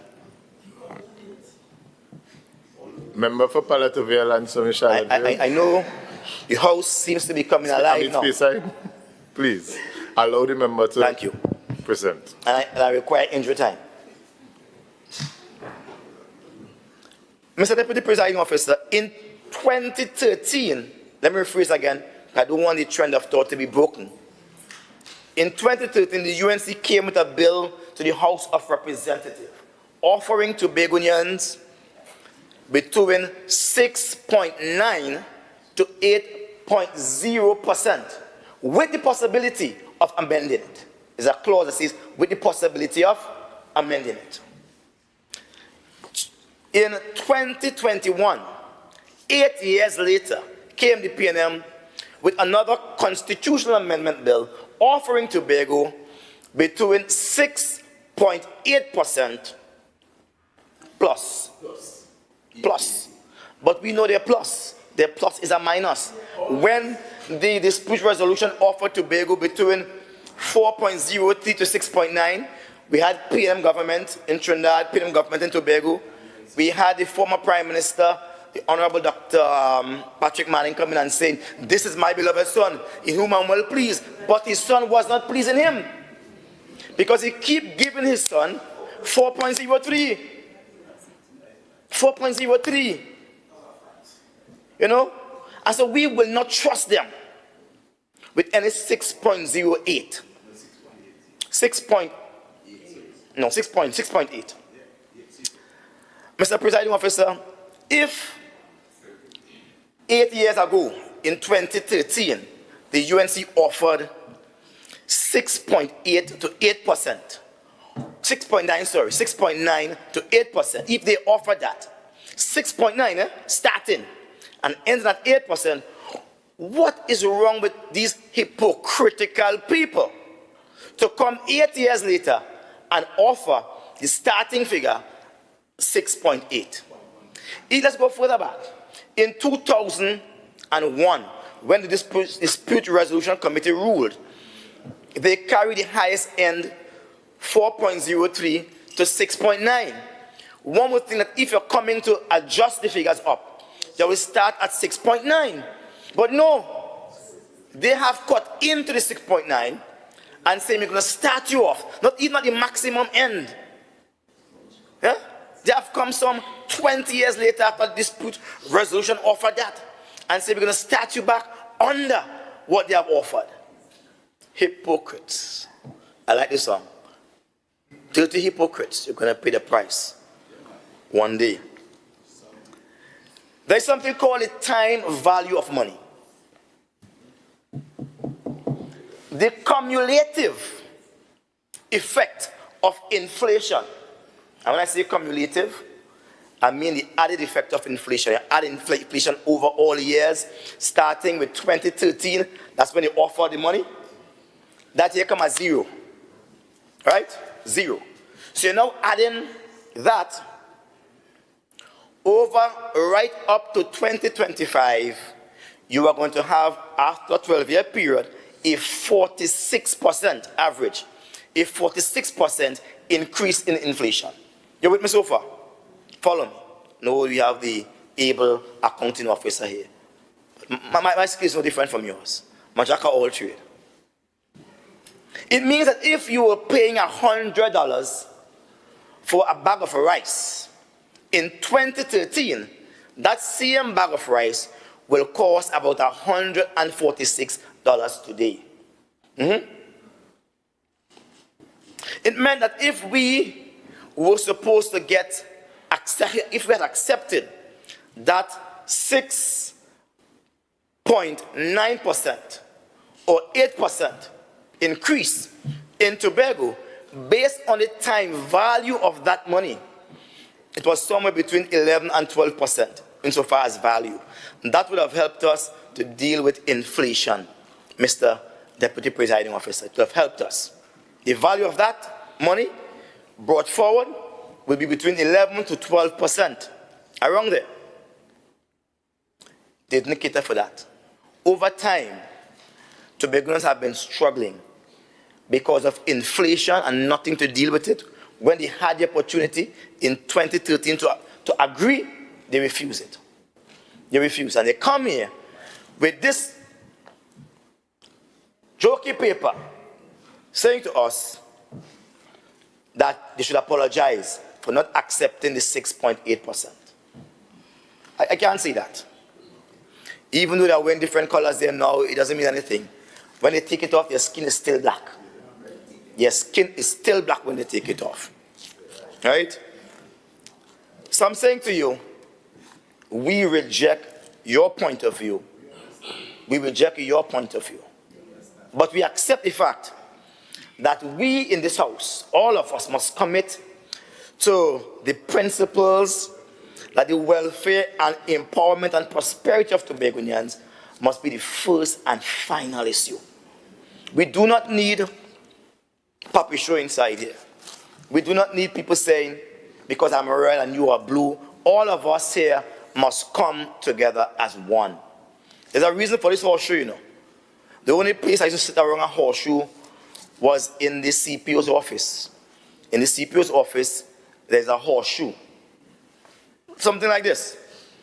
Because there's no head and there's no tail in the CPO's office. And we sit down and we negotiate. And we come together as one at the end of the day. The time has come when we must put aside the party politics and see Tobago as undeveloped as it is and yearning for more development. The time must come when politics must not divide us as enemies, but bring us closer as brothers and sisters. The funny thing is that we are on our last official term, month, I should say. After next month, the House dissolves naturally on its own by the 10th of next month. And it's election time. Some of us are going to face the polls, some may not face the polls. And even if all of us face the poll, we will have to give an account. But you all have been a good bunch. I mean, I think everyone has been a good bunch. Learning, people learn at different strengths, different weaknesses. Sometimes it takes a person a long time to learn sometimes. Sometimes some person catch it quick. But do not discount those who take a long time to learn something, Mr. Deputy Presiding Officer. Sometimes when they learn it, they well learn it. They may take a long time to get into the learning process. And I want to think that my colleague on that side across there and my team, I say, so that time across there, I gave them, Mr. Deputy Presiding Officer, I gave them a 4-year free. Free. A full 4 years free. I gave all of them that. Courtesy the PDP. I can't promise them the next 4 years. I can't promise you that. The learning curve had been steep, it had been rough. Nobody there with any experience came into this job. Tobago understands that. But to whom much is given, much is expected. And I want to challenge my colleagues on that side. My support of you today on this issue is not a carte blanche support, just support so. I'm saying, should you be given another opportunity, pull all yourself together. Pull all yourself together and ensure, in the words of the Assemblyman's conclusion here, that you all commit to Tobago the principles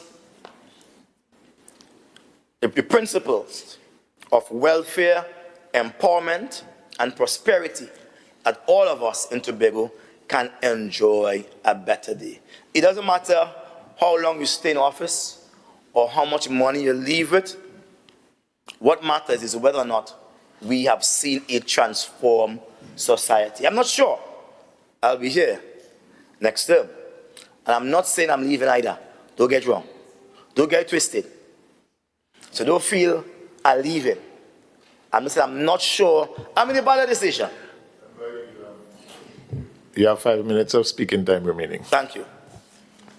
I'm not sure I'll be here. I mean, I'm getting old for this thing. Maybe you best have the show. But I do hope and understand, I do hope my colleagues understand and appreciate the effort I made here to ensure there is a level of balance in Tobago.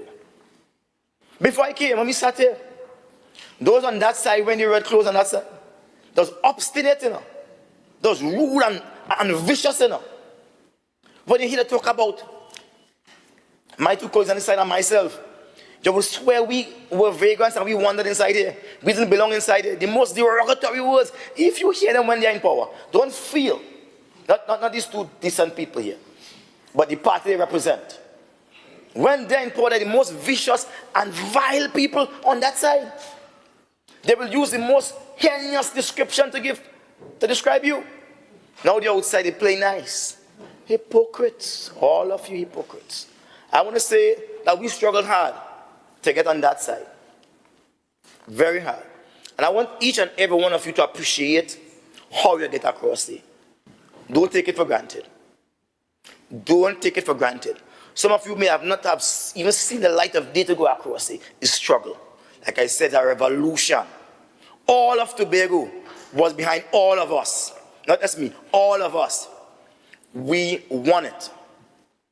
What did we deliver? I will simply say the challenges were great, the experiences were few, the learning curve was steep. You struggle, but you have gotten to the end now. You cannot repeat failure over and over again and expect mercy from a public who is yearning for better. You will have to do better.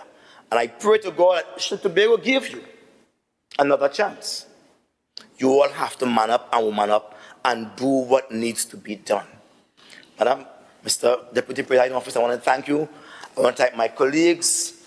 In the event you don't hear my voice here again, it was a good 4 years, and I tell something, I love this side. This side across here, you see everything. That side across here, you get blind. Thank you.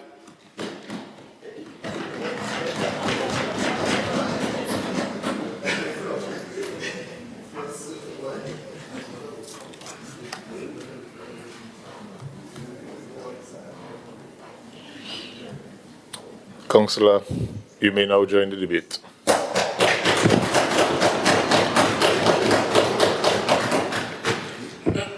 Thank you very much, Mr. Deputy Presiding Officer.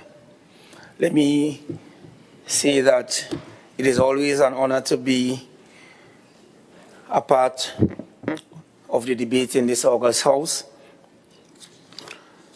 And I want to go on record as thanking the Chief Secretary for giving me the opportunity to be a part of his executive. I must say that I looked at the motion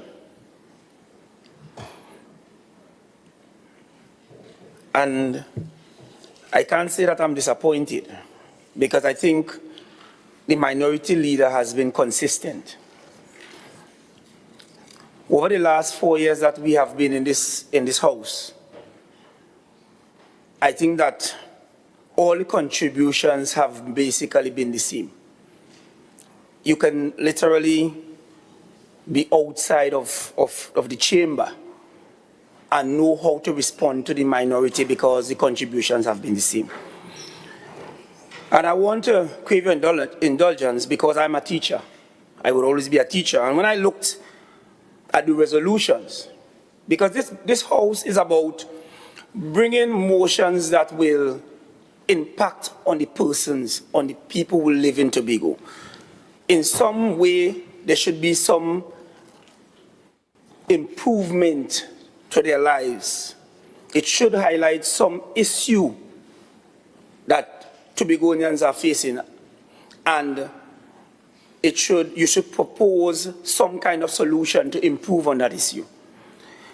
But when I look at, be it resolved that this house calls on the executive to acknowledge publicly,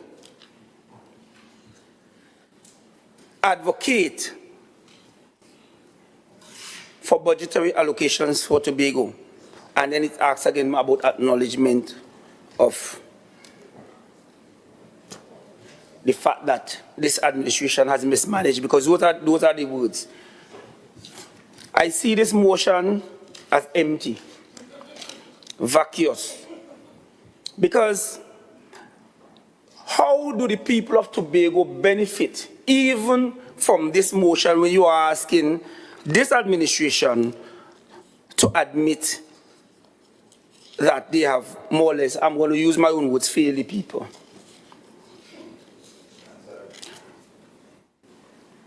I am very concerned, Mr. Deputy Presiding Officer, because if this is the quality of what we are going to be getting, then we have no choice but to return the TPP administration to the governance of Tobago. We have no choice.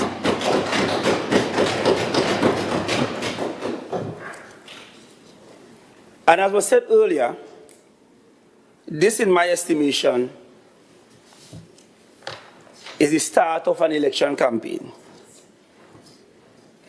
And as I said earlier as well, I am not surprised. This administration has shown constantly that they are concerned about the people of Tobago. They are concerned about responsible governance. What I am going to do, and what I am going to do in my few minutes that I have, is very, very quickly show the comparison of performance at just about 2 divisions or 3 divisions between this administration over the last 4 years, and I'm going to use the period just before this administration came to office. Because at the end of the day, the proof of the pudding is in the eating.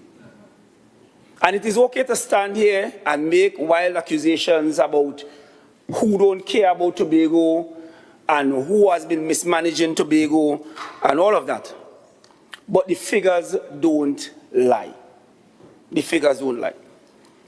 So that I asked my good colleague, Secretary Pantin, to just simply, just one instance, so that under the previous administration, the Scarborough market was refurbished at an approximate cost of about 40 million.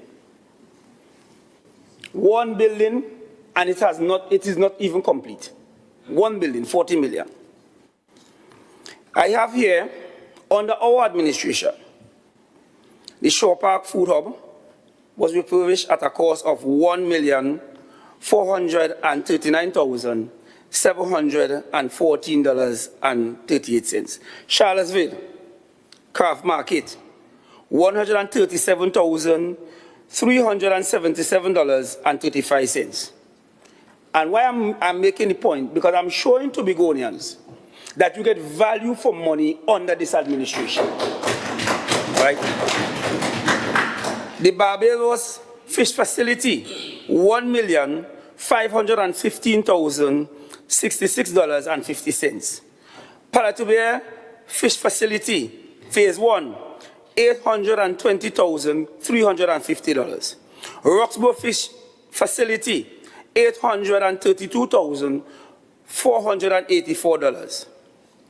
Culloden Fish Facility, $731,153.43. Charlottesville Fish Facility, $552,880. Bloody Bay West Stop, $703,991.70. Scarborough Abattoir, $434,516. Look at how many facilities that were refurbished under this administration for less than $1 million that have impacted throughout this entire island of Tobago. All completed, no cost overrun, and the people of Tobago have been benefiting from that. We have one market, not rebuilt, refurbished for almost $40 million.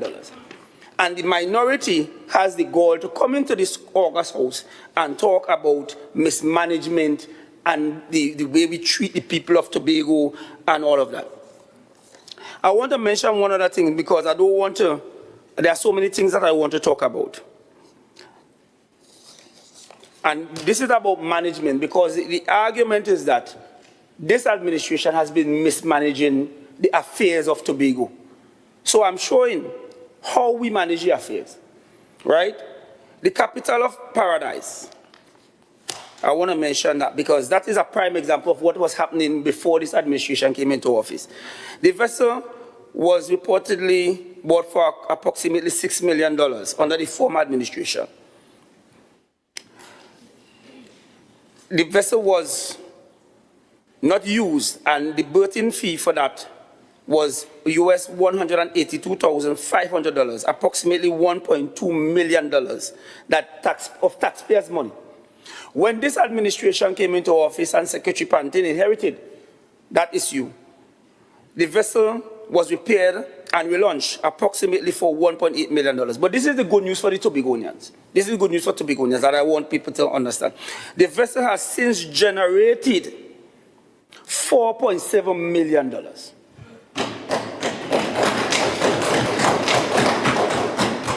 And that is the kind of responsible government that the people of Tobago deserve. So while we are here and we are hearing rants about mismanagement and sending home persons and so on, the reality is that this government has always been responsible and has always taken Tobago people seriously and managing the affairs of Tobagonians in a very responsible manner. I want to touch on education briefly. And there is something that I really want to talk about because it is in the public space. And while it may seem simple, it is very important to the teachers of Tobago. While I was Tobago officer and tutor from 2014 to 2017, the issue of extended leave approval for Tobago teachers languished in the Ministry of Education in Trinidad for many, many years. And it was something that was fought very, very astutely because it was important for teachers. I remember that that issue was raised under the previous Secretary of Education, Gary Melville. It was raised under Secretary Cadet. It was raised under Secretary Kelvin Charles. And no relief to the teachers of Tobago came.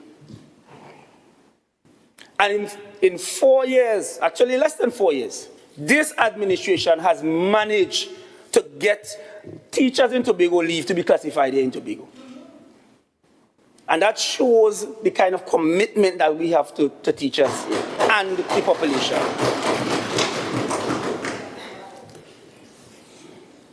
So that when we are hearing constantly that people are saying that they care about us and they have Tobago at heart, the concern is that, as was mentioned by my Chief Secretary, It's not for you to say you love me, but it's for you to demonstrate in your actions that you do. And I can say that that has not been happening in Tobago under the PNM government. Because it is strange now to hear my colleague advocating for a greater pie share of the budget. And while we were advocating in this same house, they were making the point that we were getting enough. But as soon as the government changed in Trinidad, we're not getting enough again. So now we can advocate for more. I don't want to use the word hypocrisy. But how could you flip-flop like that?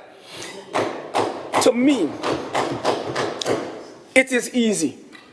It is easy if you really have Tobago at heart, then you don't have a problem.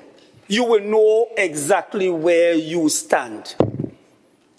But when you have political intentions, you are going to move in the direction that you believe will give you the best political mileage. And for the minority leader to stand in this house today and to say to us that we are not getting enough in the budget, I'm wondering what is happening. I don't know if it's bipolar, I don't know what it is, because just a few months ago, you were saying that we were getting enough and mismanaging it. So which is it? Which is it? Now, under our division, under the street lighting program, the minority leader was careful to quote how many billions of dollars that we are getting more and so on. So I took the opportunity to do a very quick comparison of the performance of this administration over the last 3 years, and I took the last 3 years of the PNM administration in the same division. And let me give you some figures. So in 2023, this administration spent $2,791,869.43 on street lighting. That was a total of 53 street lighting projects. And I want to highlight the project from Kings Bay to Charlottesville, because I think that that was one of the most important projects on this island, because in relation to a tourism trust in particular. 53 projects were done. In 2018, the then administration spent $245,268.67. Careful. Let me repeat the figures. $2 million was spent. $2,791,869.43 was spent by this TPP administration on street lighting, as opposed to the PNM spending $242,268.67. In 2024, we spent $579,890.02. In 2019, when they were in office, they spent $274,701.15. And in this year, 2025, we spent $663,840.19, as opposed to in 2020, they spent $290,384.07. The point that I am making is this: the figures don't lie.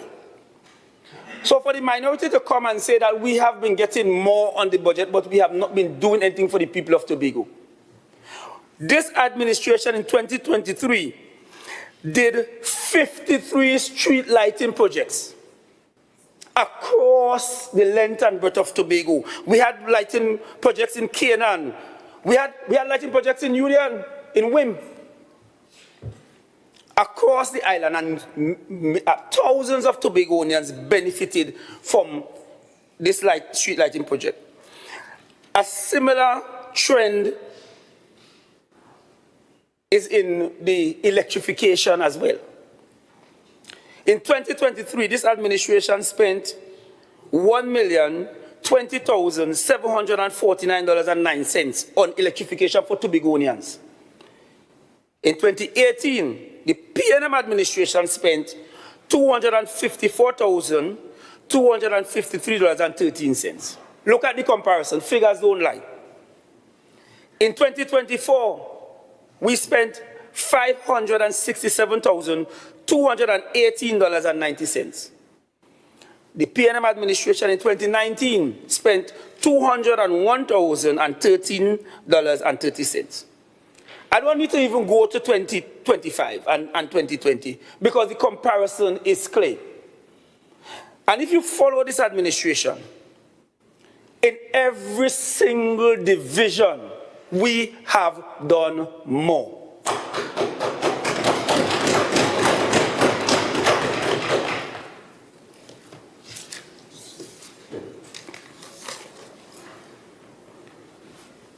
I want to highlight just one other issue, or maybe two, depending. It has been said by the former administration that all we do is that we are refurbishing things and we're not building anything new. But I have news for them. In governance, you must refurbish your infrastructure. And the reason why this administration has to refurbish so many buildings and so on, because they were not doing it. If Tobagonians look across the length and the breadth of this island, you will see that many of our buildings are in a dilapidated condition. If we look at food security, we look at sports, we look at education, all health, all the divisions, we have a serious challenge with infrastructure because they were not being maintained. Right now, we have a very successful budget program going on. And when we did the audit of the budgets, 99% of the budgets needed to be refurbished. That did not happen in the last 4 years. That happened because there was no plan, there was nothing happening in terms of refurbishment. So yes, the slogan was, we will fix it, and we are fixing it. And we will continue to fix it for Tobagonians. Right? I am pleased to announce that tomorrow morning at Shaw Park, this administration will be giving out grants to Tobagonians to the tune of $1,245,000 tomorrow morning. All in an effort to assist Tobagonians. And yes, we recognize that there are many persons who are under the social barrier. But we also know that the resources are not unlimited. And we are trying our best to see how we can distribute these resources to the persons who really need them, as opposed to what was happening before. In addition to that, 50 parcels of land will be given out as well to Tobagonians tomorrow morning. Right? We have the Rise Land development that will be coming on soon, 130 units. The Adventure development will also be 120 units. So that we are seeing where this administration has been putting the people of Tobago first. This is no Mickey Mouse thing. This is no puppet show, as they say. This is no electioneering, because we are confident that we will be returned to office to continue our good work. What we are doing is that we are reporting to the people of Tobago. We want the people of Tobago to understand that we have your best interests at heart. I was reflecting on the PNM, and I think that I have gotten them figured out. The PNM has been a cancer to this nation for, I think it's 60-something years. And you know what they do? They mash it up. They mash it up. And when people get fed up, they are voted out of office. When you come into office, you have to fix it. In 1986, when the then Prime Minister, A.N.R. Robinson, inherited an economy from the previous PNM government, George Chambers, was the Prime Minister. And he had to take some very hard fiscal measures because of the state of the economy. I think I was in secondary school at the time. And the PNM ensured, as they are doing now, make sure that they painted this negative picture of Mr. Robinson until there was actually a coup. Because persons were so dissatisfied with some of the fiscal measures that had to be taken. But you know the moral of the story is that some of those fiscal measures that A&R Robinson took still exist today. And if those measures were so bad, why the PNM did not remove them when they got into office? Why did they not remove it? Because those measures were so harsh, but some of them still exist today. And the moral of the story is this, that they will continue to bad talk this administration. They will continue to let the people, or try to let the people of Tobago feel that things are not working well.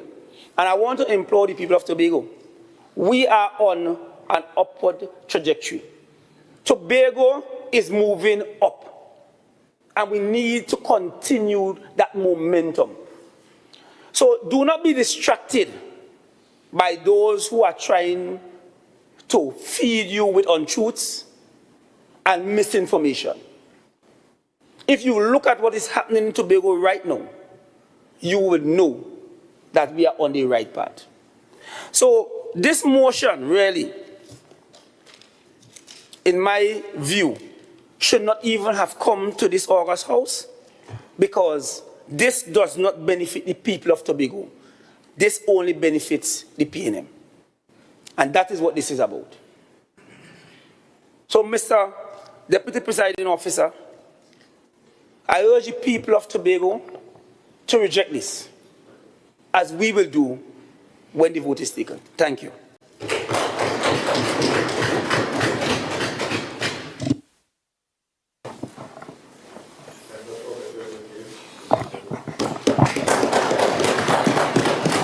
Join the debate. Thank you, Mr. Deputy Presiding Officer. Thank you for the opportunity to join this debate. I am eternally grateful to the people of Bethel New Grange who have afforded me the privilege to be in this house, have afforded me the privilege to be their representative on 2 occasions. And I am dripping with gratitude for this opportunity.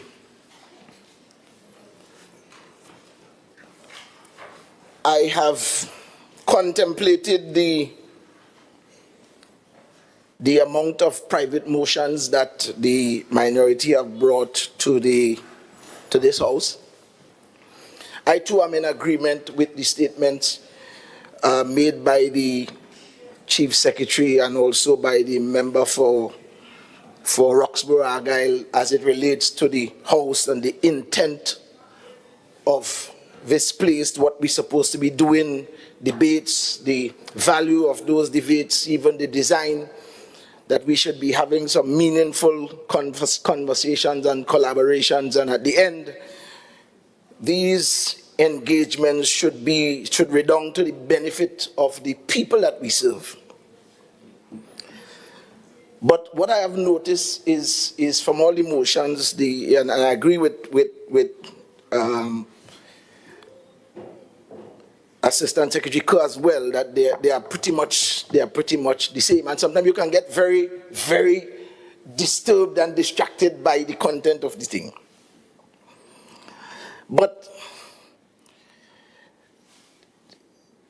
it seems to me that this whole motion is another attempt to try to get something to stick, as was said earlier. Because the motion itself, when you read the thing, you read it, and if I may very quickly, and just read it, and the whereas, whereas almost suggests that this is the general consensus. This is the point of view of everybody. that the people of Tobago continue to endure mounting social and economic hardship. I mean, to make that statement, you have to have evidence to prove that. There's no evidence of that. You understand? And so the motion, it is vexatious to say the least. It is vacuous. It is perhaps even vulgar and void of veracity. And those V words sound good. And it just means that it has no essence. It is full of inertia. It's like fraught. It's putting words together, and the intent really is to try and see how they could use the House another time to try and disparage members of the government and so on. I think the mistake that has been made is not understanding that the people of Tobago are growing. The people of Tobago have been paying attention, have been listening and observing what is taking place. The people of Tobago know what governance is like. And if in truth and in fact, all that has been said about the PNM and the PNM's governance, if that was in truth a fact, then the PNM will not be in minority, the PNM will be in government. So there is some common sense move by the people of Tobago, seeing a new group of people that have been offering a particular type of governance, and these people have been voted into office. Now, there's been a general election in the last few months. You could have a sense as to whether people appreciate what is happening in the space as it relates to governance by how people vote. And that general election also says to us that the people of Tobago, in large part, they are satisfied with the kind of governance that we are having now in the Tobago space. And that is a common sense thing, because people will let you know how they feel. I mean, there are lots of people who may not be loud and all of that, but they will let you know when they have an opportunity to do that. And so, to me, I had a lot of stuff written down, but the Chief Secretary's words and the member for Roxborough, Argyle, and even Mr. Kerr, I want to abandon what I have written down. And and see if I could be extemporaneous just a little bit for a few minutes, and I will take my seat. I think that this motion is what you call a last kick. A last kick. Butchers will tell you that when you're slaughtering an animal, when they're on the last, stay away from the back legs especially. Because there's a thing, no serious, there's a thing called a last kick. And the last kick could kill you. You understand? The last kick suggests that they're on the brink. They're on the brink. They are at death's door. And so when I listen to cumulatively all the motions, this one including, that what is actually happening is this is a PNM last kick.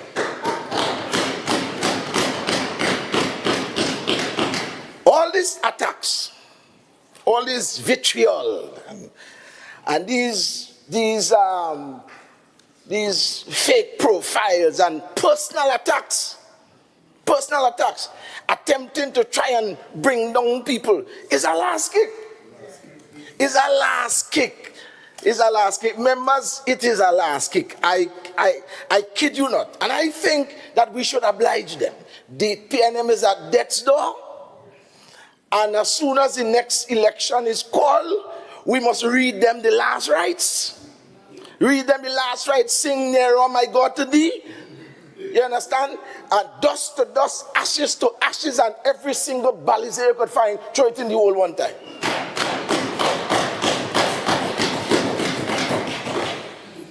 Because the motion itself has no point of reference, it has no essence, it has nothing. It's like doubles without channel.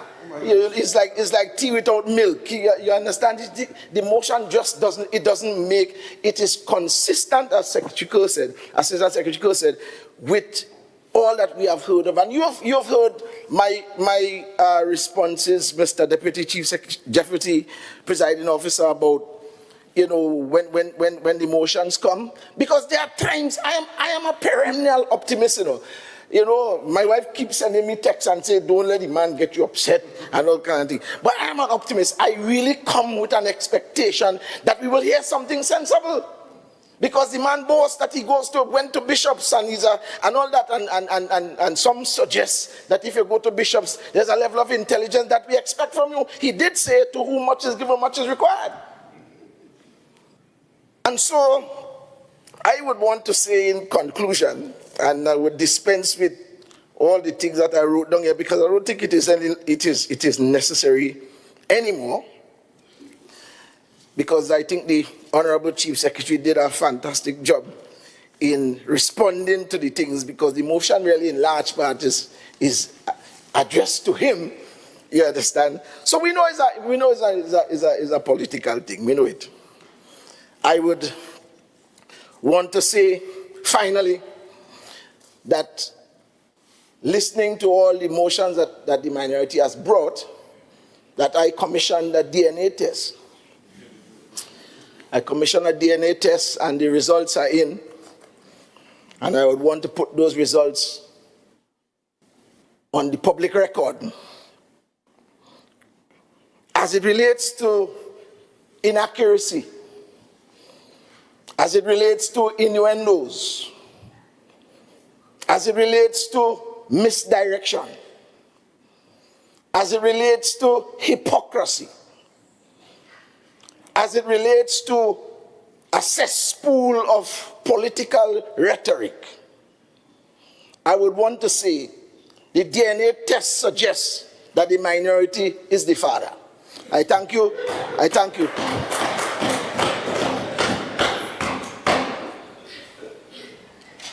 Minority Councillor, you may now join the debate. Thank you, Mr. Deputy Presiding Officer, for allowing me the opportunity to join the debate. And I rise in full support of this motion. And Mr. Deputy Presiding Officer, what we are witnessing in Tobago today is not merely poor governance, it is the price of pride.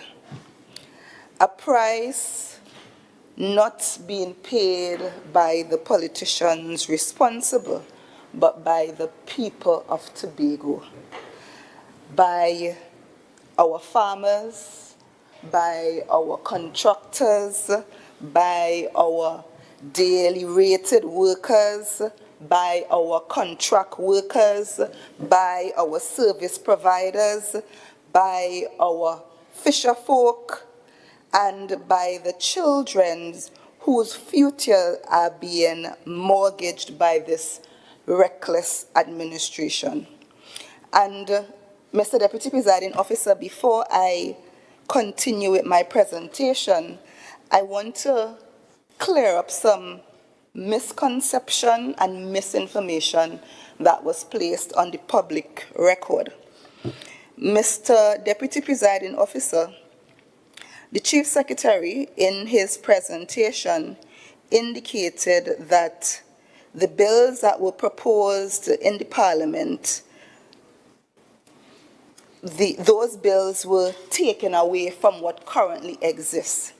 And he said in particular there were 0 nautical miles being afforded to Tobago.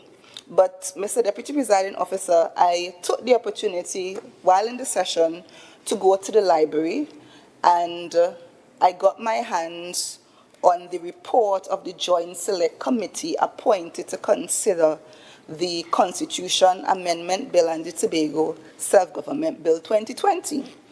And when I went to the Tobago Island Government Bill 2021, Part 2, Tobago Island Government, Section 5, 2, it says, the exclusive administrative jurisdiction conferred to the Tobago Executive Council in subsection 1 in relation to the list of matters set out in Schedule 1 shall extend to such part of the territorial sea of Trinidad and Tobago, comprising those areas of the sea having as their inner limits the low water mark of Tobago, and as their outer limits a line measured seaward from that low water mark, every point of which is at a distance of 11 nautical miles from the nearest point of that low water mark. So, Mr. Deputy Presiding Officer, 11 is not 0. So the information that was shared by the Chief Secretary was quite inaccurate. The Chief Secretary also spoke to the fact that the bills took away responsibilities from Tobago. I also took the opportunity to look at the schedule. Schedule 1 in the proposed legislation that was laid in Parliament listed over 40, it was actually 44 responsibilities that was given to Tobago, while our current Act 40 of 1996 lists 33. So all the current responsibilities to Tobago are set out in Schedule 1 of the proposed bill, and there were additional responsibilities included. So some of those additional responsibilities of the proposed legislation was Labour, Office of the Chief Secretary, Tobago Legislature Works, Youth Development, Cemeteries, and Mr. Deputy Presiding Officer, again, misinformation being shared in this House to members of the public, and I thought it necessary to come and clear up the misinformation that was shared. Mr. Deputy Presiding Officer, another thing that the Chief Secretary spoke about was the fact that they will not sell out and they will not prostitute. And he sort of spoke about the former Prime Minister, Dr. Keith Rowley, promising certain things, promising not to send home Petrotrin workers. But Mr. Deputy Presiding Officer, I don't know if the Chief Secretary has a short memory, but the Chief Secretary, while he was in opposition, while he was on the minority, applying for the job, indicated to the people of Tobago, and he said, don't let stick break in your ears. He said to the people of Tobago that they will not lose their jobs. And lo and behold, once they were elected into office, a number of Tobagonians were placed on the breadlines. Departments after departments were shut down, and hundreds of persons were sent home. The Chief Secretary also said to the contractors in Tobago that you will be paid in spite of how we felt about the award of your contract, but the Chief Secretary came into office, commissioned an audit under the guise of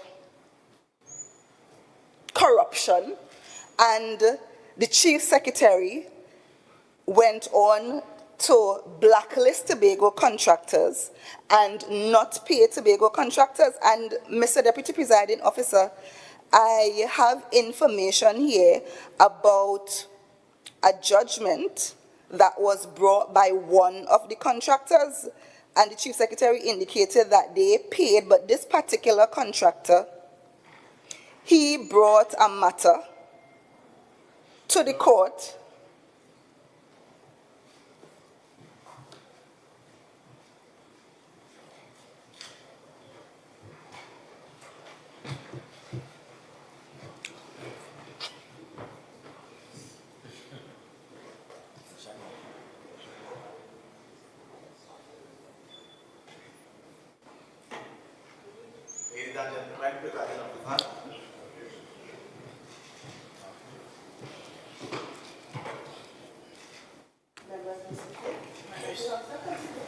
Thank you, Madam Presiding Officer.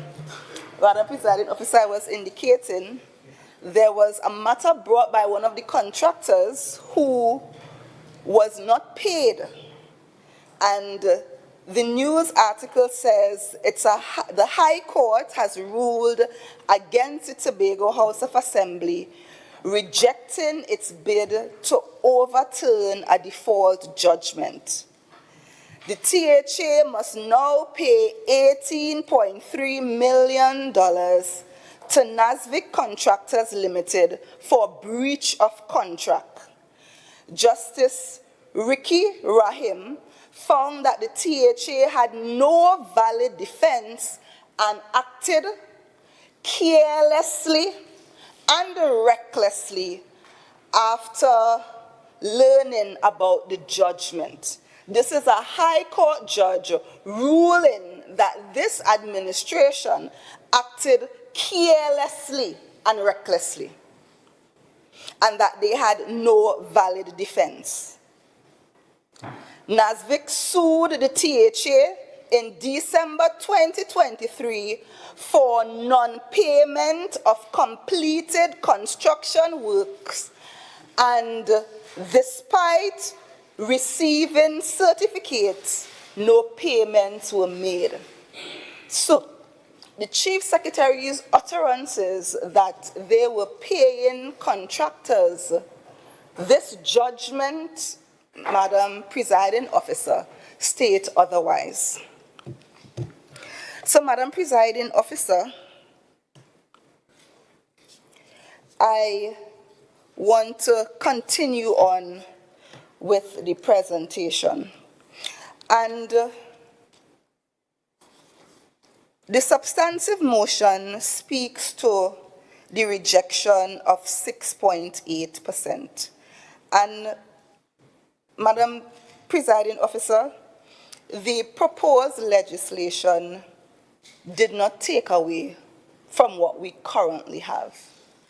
It actually gave us more than what currently existed, including the allocation of a minimum of 6.8%. There was no maximum limit based on the proposal because there was a fiscal review commission that was proposed that will provide for additional allocation and increases to the allocation. So the Chief Secretary also spoke that the PNM rejected an 8% bill by the UNC government in 2013. But, Madam Deputy Presiding Officer, the people of Tobago rejected, and it was not 8%, as the member for Argyle indicated. It was a band with a lower limit of 6.9% and an upper limit of 8%. And what the people, 6.9% and 8%, and what the people of Tobago rejected. Minority Council, one moment, please. Members of the gallery, you are observers to the sitting. Kindly place your phones on silent or step outside to take a phone call. Thank you. Minority Council, continue. Thank you, Madam Presiding Officer. What the people of Tobago rejected with a 12-0 victory in 2013 was the process that was undertaken by the UNC then. Tobago would have gone through a process, or the THA would have gone through a process, a very lengthy, consultative process to arrive at what was proposed. The consultation occurred. We went all throughout Trinidad and Tobago seeking the views of persons. The bills came to the House and then it was sent down to Trinidad. What the people of Tobago rejected was the process that was going to be, that was implied by the UNC government in 2013. And the people saw through that and voted overwhelmingly and rejected that bill and the process that was proposed by the UNC then. So, we are saying that the rejection at the very last moment and the 6.8% that was enshrined into the Tobago Island government bill was not just a bad decision, but it was an act of economic sabotage. It denied Tobago, Madam Presiding Officer, an additional $1.45 billion in resources. And that is a fact, because that bill in particular was approved and passed in Parliament by members of the PNM government then. And that money, because we hear the cry from this administration that they lack resources, and that those resources could have supported schools, supported our most vulnerable in the society, empowered our small businesses, provide sustainable employment, and of course, revived our communities. But instead, what we have today, Madam Presiding Officer, is fiscal chaos, is administrative confusion, is public despair, and economic decline. And we hear from citizens, residents of Tobago on a daily basis, and they come to us with complaints. They come to us with the needs and their issues.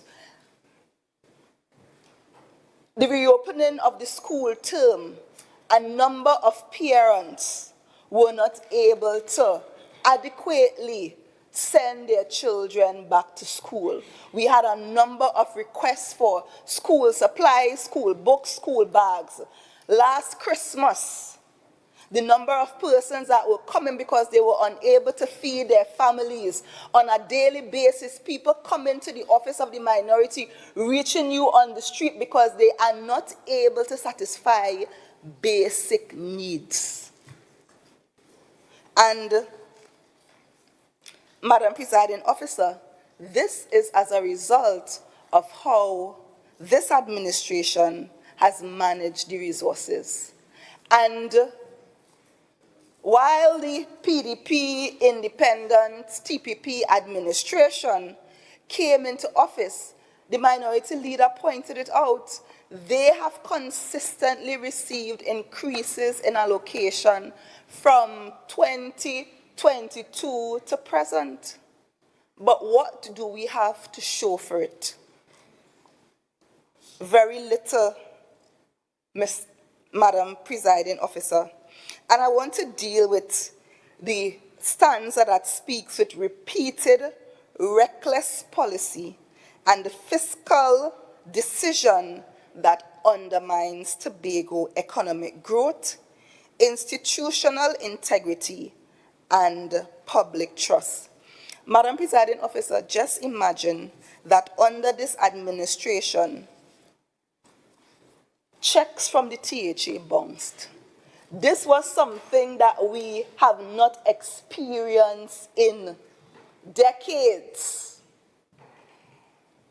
because of the management of the resources under the former PNM. So suppliers taking their checks to the banks and they are told that they cannot be checked, they cannot be encashed, because of a policy of this administration. Madam Presiding Officer, we have an issue where we procured ambulances and the minority leader has dubbed it the worst procurement scandal on the island, the history of the island. Number of ambulances, we can't see the ambulances today. Millions of dollars expended. We don't have the functioning of the ambulances for today. Madam Presiding Officer, we have an issue at the quarry, and the Chief Secretary would have spoken about getting an import and export license. But Madam Presiding Officer, we currently have mismanagement at Spell. We have an issue where truckers are lining up the night, the evening before to get aggregate. That was something of the past.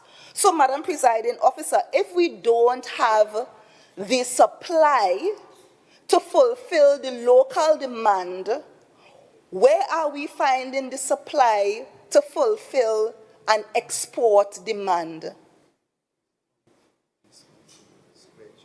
And they have mismanaged spell in such a way that there is no predictable flow or supply of aggregate. We have moved past where it is efficient, spell making a profit, spell exporting to St. Vincent, Grenada, to a position where we can't even supply the local demand. And that is another policy of this administration and the mismanagement of this administration. Coal storage. I move to TATCO. Madam Presiding Officer, we have farmers complaining, something as simple, and these are small things. Persons who are rearing animals, who are rearing chickens, who place their supplies in the cold storage unit. We have those farmers complaining that their meats are spoiled. We saw them on the news expressing their losses. And Madam Presiding Officer, if we can't get those simple things right, we have farmers complaining that they will not engage in the food box program that was arranged by the division some time ago. And that was something that they would have participated in the past. A next policy that is causing hardship on the people of Tobago. We have Tobago contractors blacklisted, not able to get contracts, meaningful contracts from the Tobago House of Assembly. Who drives economic activity? We have persons on the breadline sent home because the contracts are not given to indigenous Tobago contractors. You walk the streets and you see the young men on the block, and you know what they are saying? They're unemployed. Who used to work with ex-contractor, but because the contractor is not receiving any engagement by the THA, they will let go. So they're not employed. And that is several persons in communities throughout Tobago. Thousands of young men and women were placed on the breadline because there is no sustainable work given to indigenous Tobago contractors. We saw a recording on social media where a young man in a community basically indicating a small job being done. And when he looked around, there was no person from the community being employed.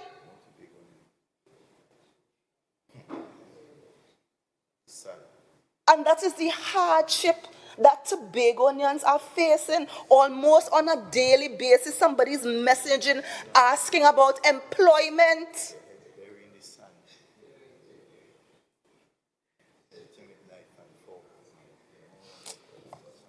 But Madam Presiding Officer, they campaigned on bread and butter issues. They campaigned on greater accountability and transparency. Now we have a list of questions on the order paper that remain unanswered. We have members not in the House when questions are proposed, and there is no answer forthcoming on their behalf. Months upon a time, there was a an instance where more than a year, Madam Presiding Officer, questions remain unanswered on the order paper. How can that be greater accountability and transparency? Why you don't want to answer the questions? And these are questions and issues brought by the people of Tobago.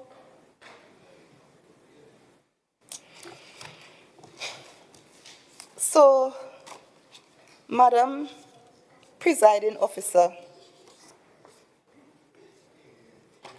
the people of Tobago, we were fooled. The people of Tobago was promised plenty, but after 3+ years, there is little to show.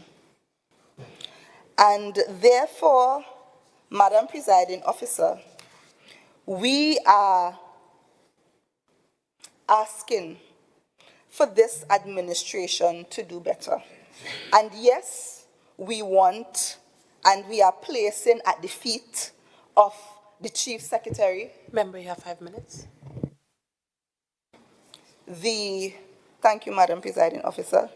We are placing at the feet of the Chief Secretary this loss of 6.8% or 1.5 billion. And the Chief Secretary promised that autonomy is something that will be a priority on his agenda. We have not seen that autonomy being placed high on the agenda of this administration. There were promises of a committee being established. We have not seen the work of the committee or anything coming out of whether or not the committee was formed. We have not seen no work. The minority brought a motion in this House. We all agreed and voted unanimously, and yet still the Chief Secretary went and did his own thing, disregarding the decision of this House. And Madam Presiding Officer, as I wind up, I am calling for greater accountability and transparency. I am calling for better management of the resources of the Tobago House of Assembly. I am calling for fair treatment by this administration of all the citizens, because from the utterances of some of the members on the other side, it seems as if persons who are not their friends or affiliates do not get the opportunities that are available in Tobago by the Tobago House of Assembly. So we are calling on this administration to, one, apologize for their failure and to do better. I thank you, Madam Presiding Officer, for the opportunity to contribute. Assemblyman Clark, you may now join today. Clerk of the House. Thank you, Madam Presiding Officer. And I must say, before getting to my contribution, you look marvelous today. Yes. Madam Presiding Officer, it's always a pleasure to stand in this House, to take part in the business of the people of Tobago. First, let me thank the people of Lambo Lowlands. That also includes part of Canby, Canoe Bay, and Canaan, to allow me the opportunity to represent them. Madam Presiding Officer, you know, after some interesting events a few days ago, particularly a public meeting at Delaford, You know what I mean? We all like to laugh. They say laugh is good for the soul. But if I was the minority leader, I'd just come and tell the Madam Presiding Officer his joke I was making with that motion. Just forget it and we do something else and go home. Because we're hearing over and over about, and you know, it was a senior citizen who said that, a senior citizen who rise in that meeting in Delaford, supposedly a PNM supporter, telling the PNM people, all you only studying to condemn. How you measure 3+ years against 21? I guess measure and multiply is, you see, begin with M. It's 3. If you multiply by 7, you get 21. And in some cases, we actually do 7 times more than they did in the 21. Indeed. Madam Presiding Officer, the gentleman remind the leader of the PNM, the political leader, he reminded them as to how much terms they had in office. He said 4, but in reality it was 5. But being a senior citizen, you could slip. And when you look at the 5 terms, the reason why this administration had so many things to repair, restructure, replace, is because the infrastructure in a lot of parts on the island was falling down. And that's the only reason why you have to repair. Even in politics, when people sit at leadership position and they start rotting in 2021, we had was to replace.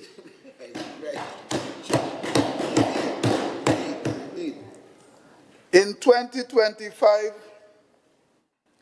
at the general election, we reconfirm, and subsequently, in the near future ahead, we will also do a similar piece of work. Madam Presiding Officer, when you listen to the motion, sometimes, I know we come here and we say, you know, at times the minority will have the opportunity to bring a motion, but I really hope, going forward, I really hope, like the member for Roxborough Argyle said, that we could really come here and agree on things that will be down to the benefit of Tobago. And just not come here aimlessly pointing fingers and trying to compare with things that, well, the Deputy Presiding Officer say you can't say lie. But with things that just ain't truth. Right. Elastification. Well, I didn't go to that big school you went. But Madam Presiding Officer, the speaker just before talked about the quarry and trucks lining up. There are actually 2 reasons why trucks will line up early, you know. They mentioned that they can't get no aggregate. But actually, the other reason could be that they just come early because they want to double up. If you wasn't doing nothing and you can't supply the local market, how do you explain having $4 million to show as accumulated by the very quarry? It's probably, it could be that they're planting something else up there. I don't know, probably they could answer. Okay, don't just get 4 million just like that. Again, the minority in its contribution talk about how much $1 million and how much $1 billion this administration had to play with. Did the minority mention that a debt of $900 million had to be paid as we limp along to offset expenses that they incurred? That up to today, the people at Tobago can't see the results of some of those investments. That up to today, There are people who they put in the line to make noise for money about contract and work that they do that they're not being paid for. When in fact, there is evidence to show that in one case, one of the walls fall down. Yes. And the contractor making noise for the money. Normally, a man go be ashamed to know he do a work for you, and the wall fall down before you get paid. The evidence here. Evidence right there. I mean, what do we choose to support as a minority? Do we come to the House and just oppose for opposing sake? I think Tobago need to go past a level of politics. We need to move from that politics. If Tobago has to progress, it has to progress with each and every one playing their part, working together for one common cause. You know, it's strange enough sometimes that the minority, I must give him that he loves press conference. He loves media thing and Tobago talks. You know, we had an incident recently in the community center in his constituency in Wim. Yes. And I mentioned it. I actually did a video. It came on the news. Yes. And the minority didn't have one ounce of voice to say about that. Not one voice. This division from this administration, community development, recently replaced some air conditions in Wim Center. And as we finished 1 month later, they went and, I wonder if it was a thief. They went and removed all. I didn't say you send them. Don't say what I didn't say. I say you didn't say anything when it was brought out in the public domain. For a man who liked press and liked media. Members, please don't get sidetracked. Minority Leader. That's okay. Please continue. No protection. I could handle myself, but That is press worthy, man. That is press worthy. the thing was in the news. It didn't have the gall to mention it. But he come to the House most times, very consistent. The minority report, the whatever report, but when things that affect the community that you represent, you have no voice.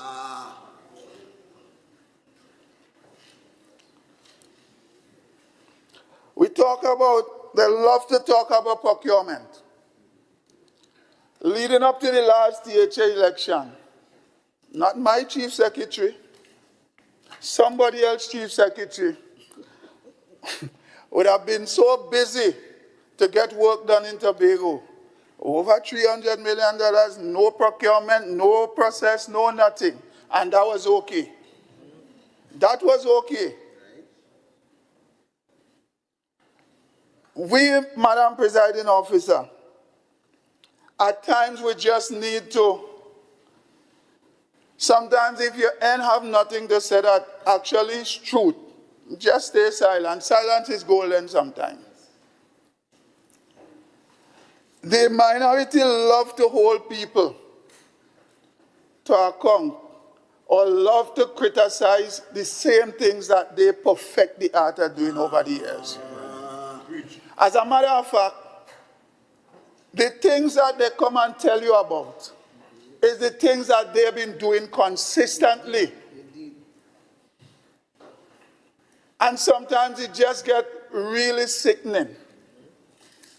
You come to the House over and over.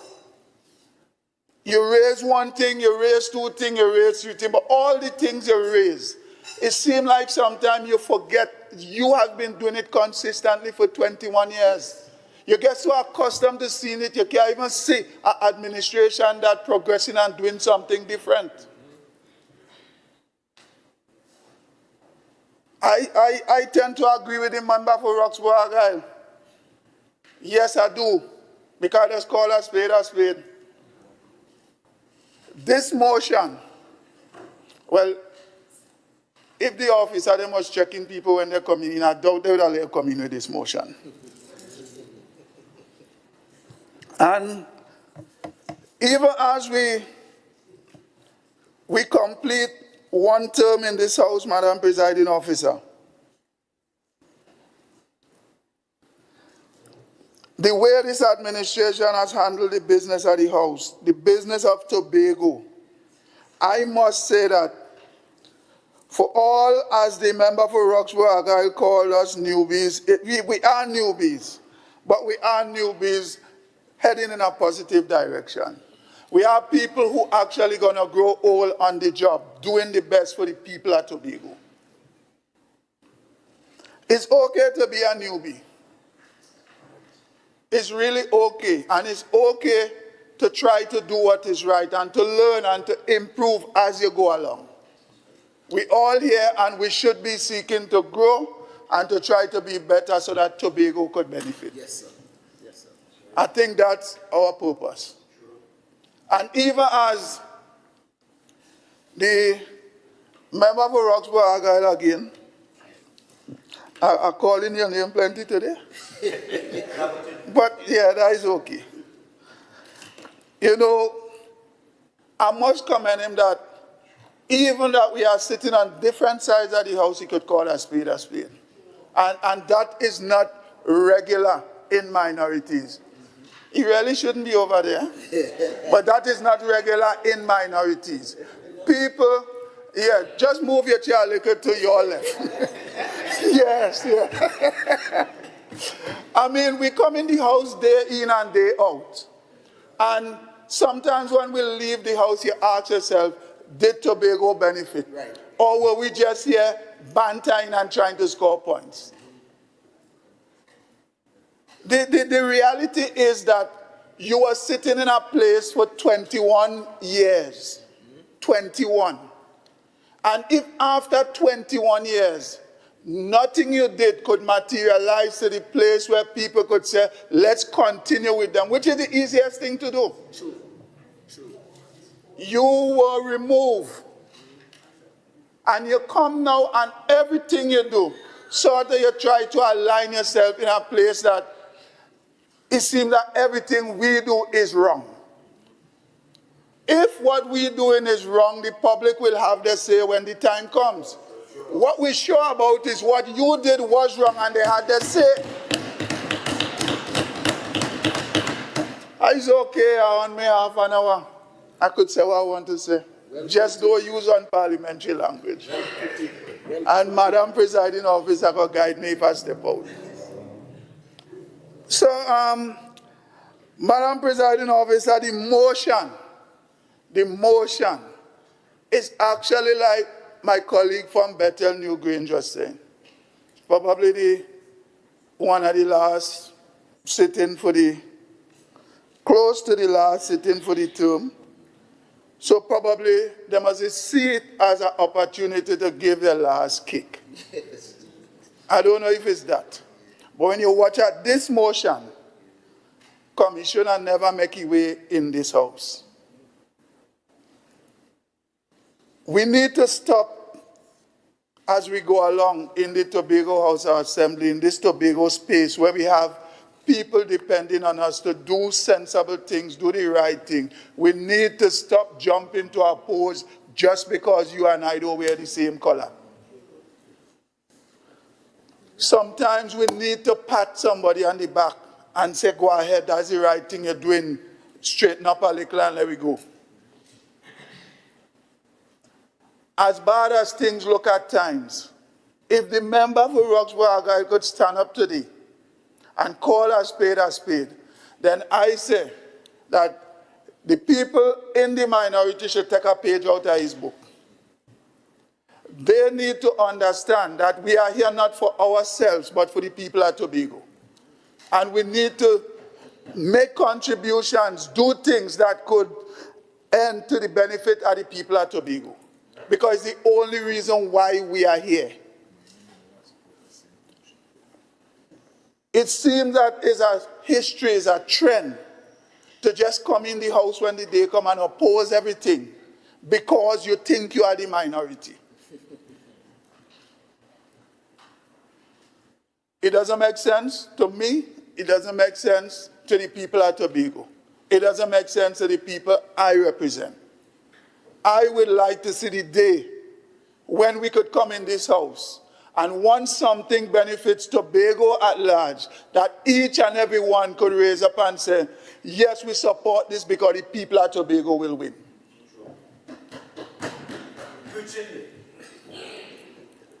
That's why I come to this house. That's why I seek to be elected and even re-elected, because I want to make an honest contribution to the people of Tobago. I want to know that when my time here, whenever that is, when my time here would have ended, that I could stand up honestly and say, I did try and I did contribute and I did play my part to making Tobago a better place. Yes,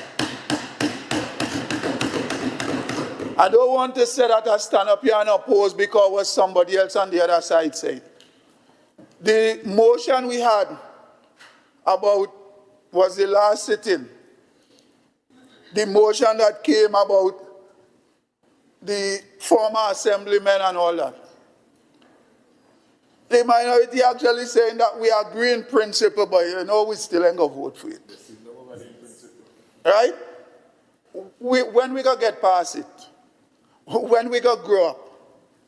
I mean, even your party's political stay in government in the THA is 21 years. At 18, you are declared legal adult. You're 3 years past the time, I still wouldn't grow up.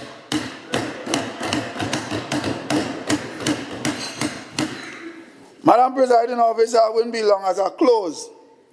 I just want to say that my only interest in this house, my only interest for coming here, my only interest for wanting to stay here is to see Tobago become a better place. Yes, sir. I have no other interest. I don't want a house, I get a house already. Well, I ain't saying I don't want a wife as a bachelor. But, I mean, a wife might come across the wrong way. But I'm saying that I want my contribution to be in the line of Tobago being better. And once a good motion comes here, I don't care who bring it. Yes. If it's in the interest of Tobago, I will stand and support it, because that is what I was elected to do. Yes. And I will try my best to do my duty. So thank you for the time, Madam Presiding Officer. Thank you for the past years that we've been sitting here. Be it you or I sitting here still, I look forward to many more progressive years with us coming here, sitting here, and seeking the interest and the benefit of the people of Tobago. I thank you. Yes,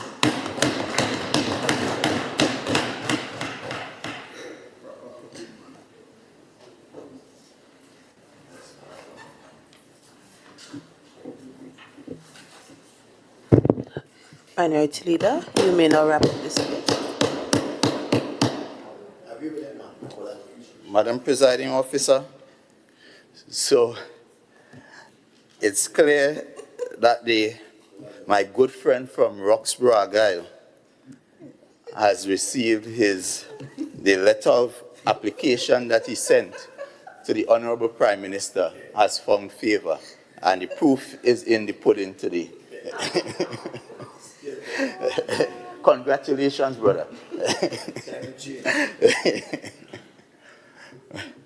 Madam Presiding Officer, you know, I sat and I listened, and it is expected, and I've come to expect that this administration has made it their business to beat up on the messenger while forgetting to pay attention to the message.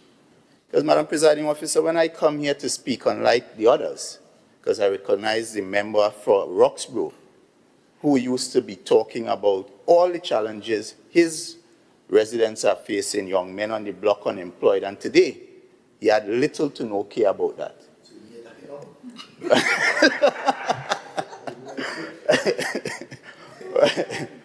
Madam Presiding Officer, I'm just making observations, my brother. So, Madam Presiding Officer, I have a responsibility So not just myself or my party, but to the people of Tobago, many of whom find their way opposite Unit Trust building to come to us and to inform us of the various challenges they are facing as Tobagonians. Madam Presiding Officer, my minority councillor will tell you, we have served as therapists sometimes. We have cried as Tobagonians cried. We have felt and seen the pain of real and the hardship of Tobagonians. We have seen mothers who were sent home from CPEP. A mother came to us and told in tears, Madam Presiding Officer, her daughter had to go and live with the grandmother because she could no longer pay her rent. These are lived experiences. So for my colleagues to come here today and disregard those truths, Madam Presiding Officer, it's perhaps their heads are buried in the proverbial sand, but they are Tobagonians, whether they don't want to believe me or not, who are suffering.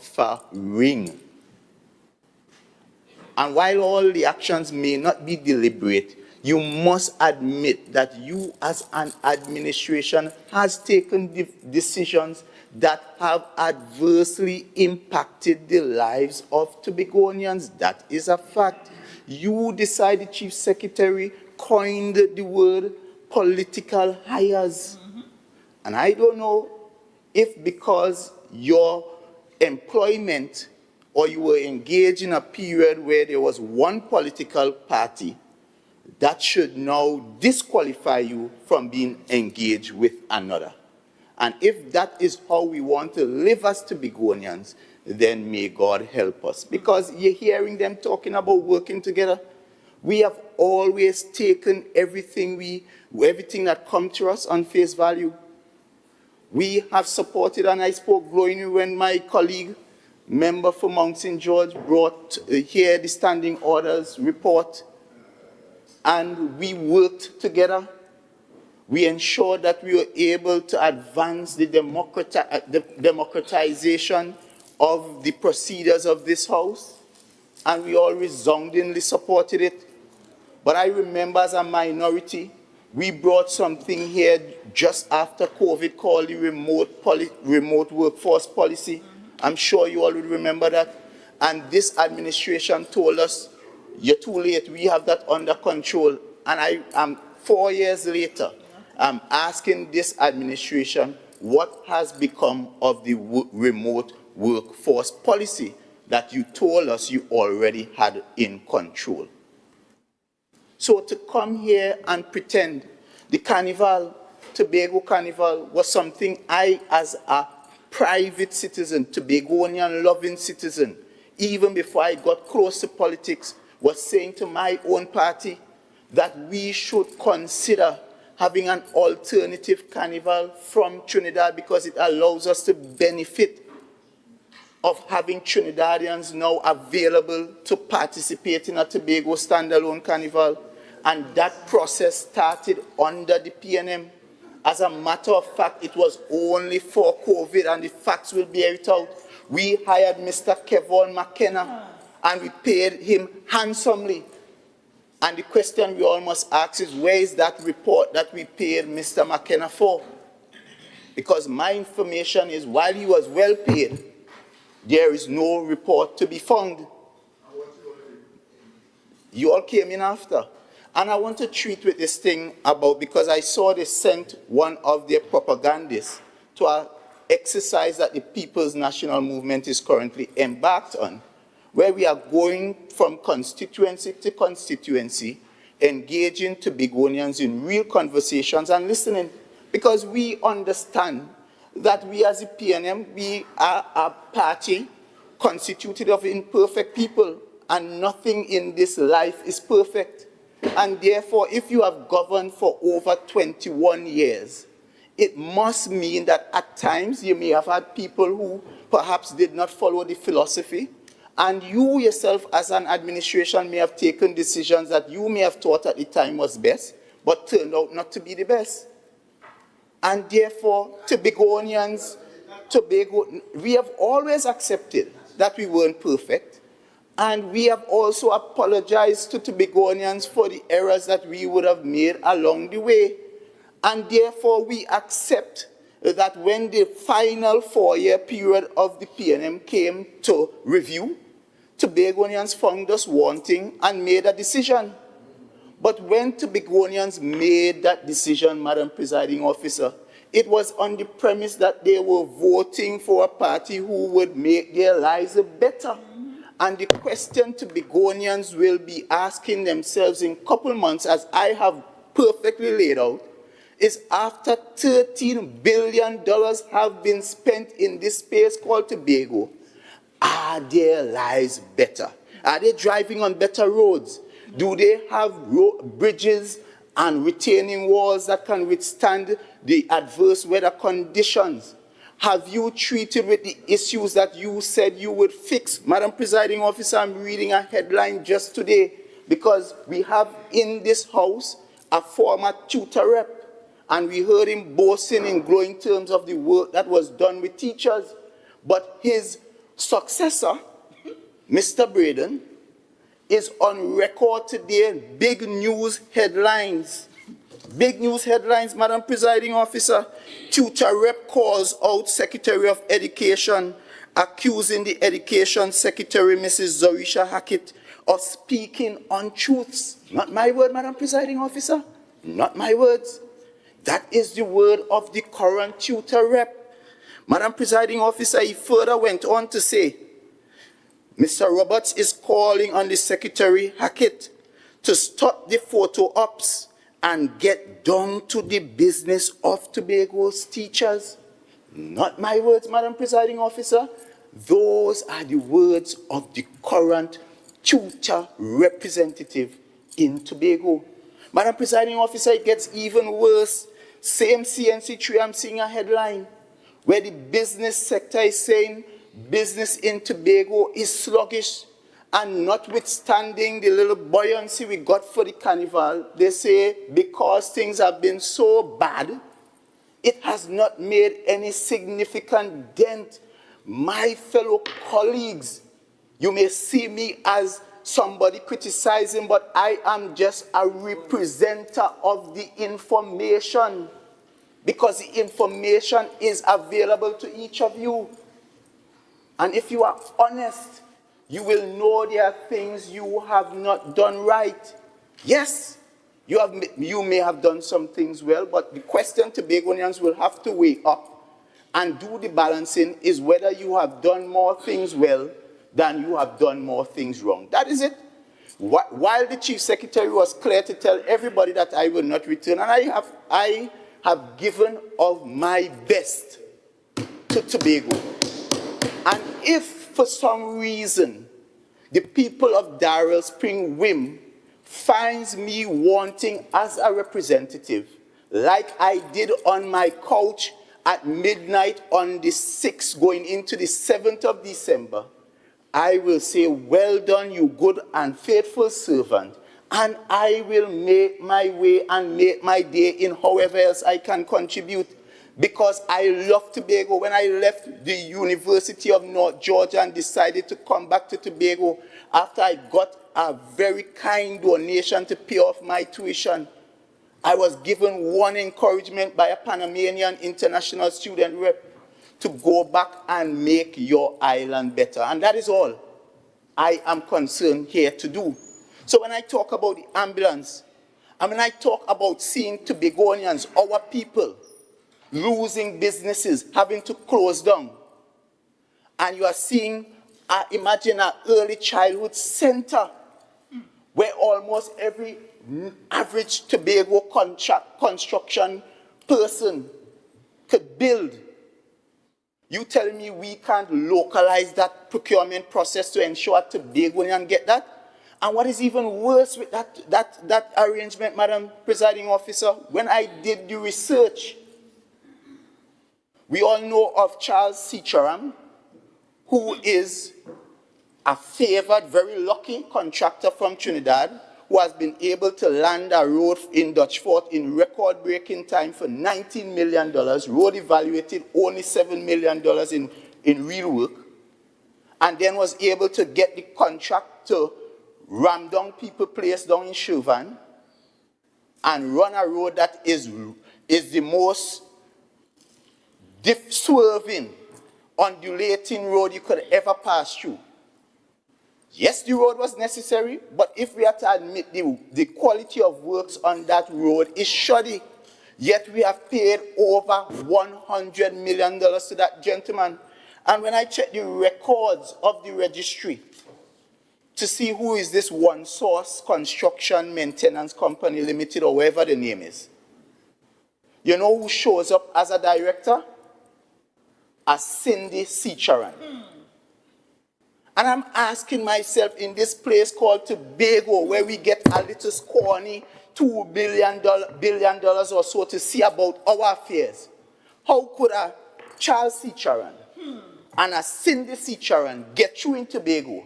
How could they win while Tobagonians are losing homes, losing cars, losing their jobs, losing their livelihood? And I must support that.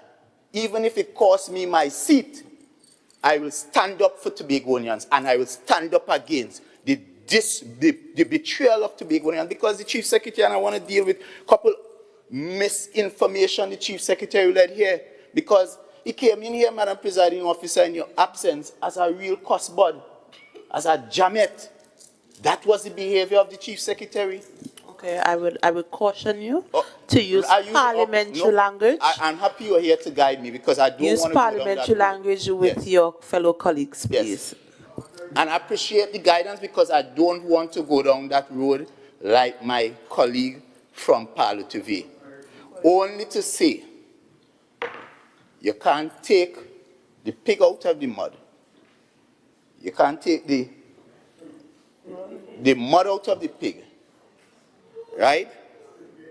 But even when you try to take the pig out of the mud, and therefore the conduct of the Chief Secretary, we have come, even his friend, his good friend, his former leader, we have heard the most derogatory statements in this House towards his former leader. We were flabbergasted again when we heard him referring to the man who he told us purchased him his first suit. I know old people that say ungratefulness is worse than witchcraft.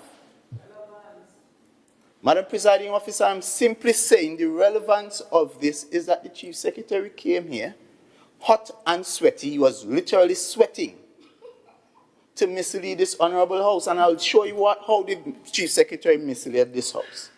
And I am thankful that the member for Roxborough found his way back to his friends.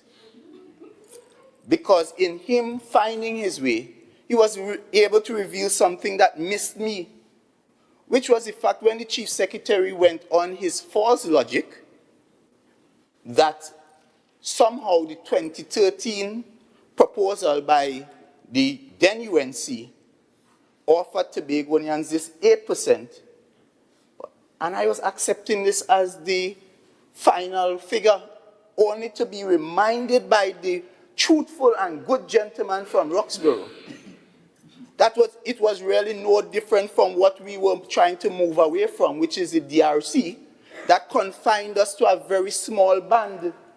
And here what was the lower end of the band? He didn't mention that, 6.9. The PNM's arrangement, not the PNM actually, the arrangement agreed to by the Joint Select Committee, which included PNM people, UNC people, and independents, actually simply proposed a minimum guaranteed of 6.8, but you can go to 7, 8, 9, 10, you can go to 20 if you so choose. And on top of that, there was something called the Fiscal Review Commission, and that commission was charged to also look at major capital development projects.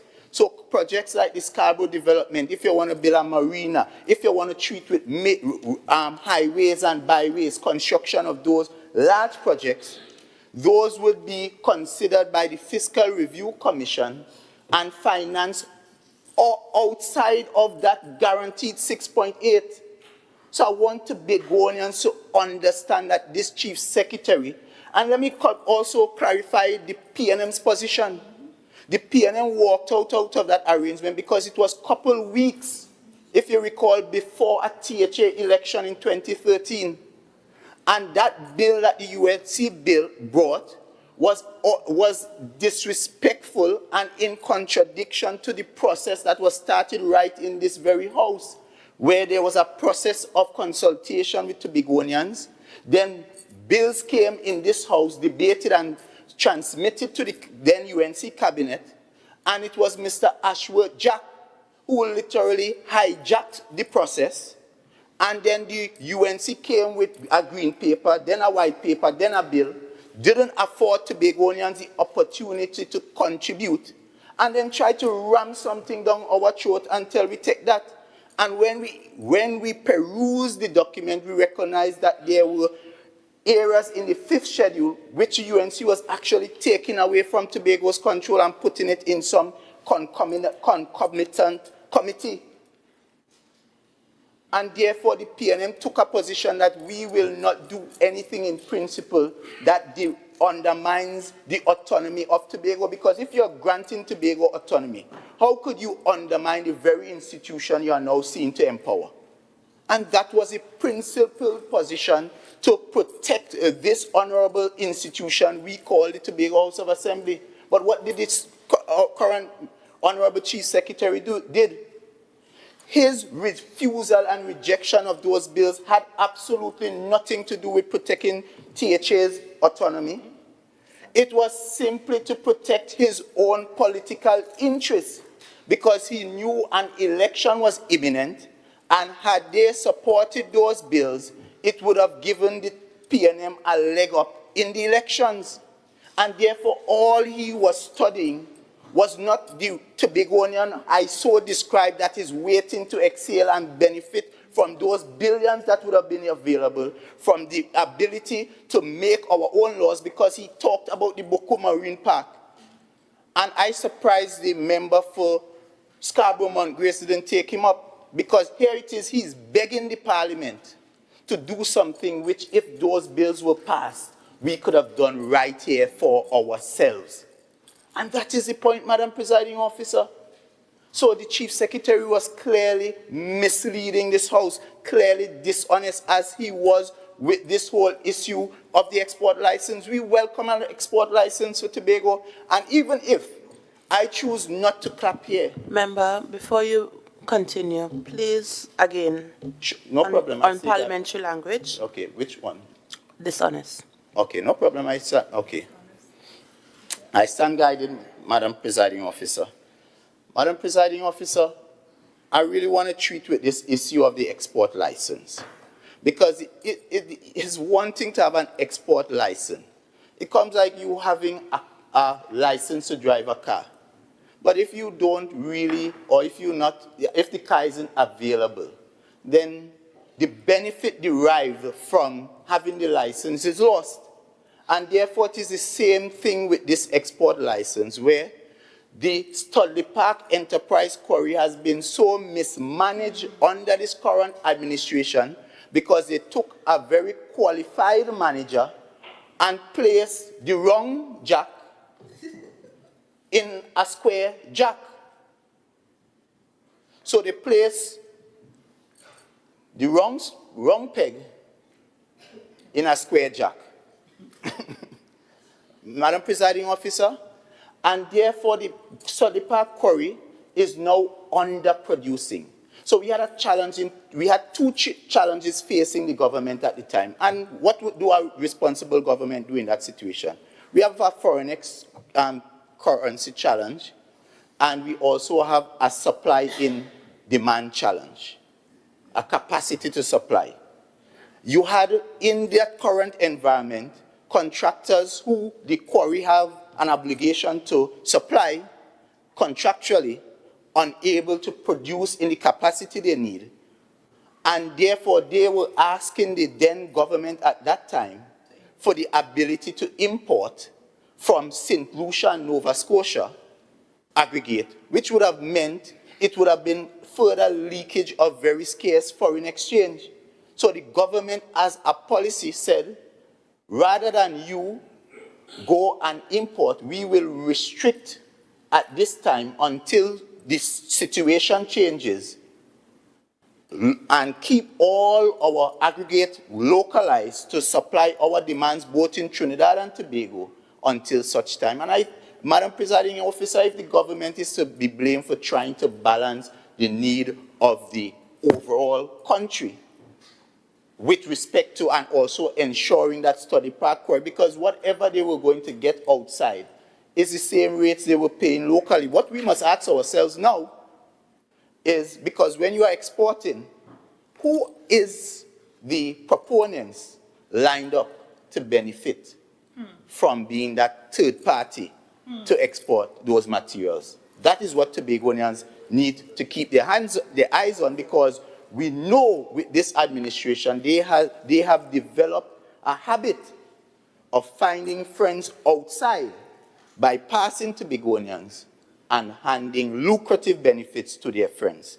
Madam Presiding Officer, and I also want to treat with the issue of these IDB loans and the falsehood. Madam Presiding Officer, I know you in a previous incarnation is quite familiar with procurement and procurement laws.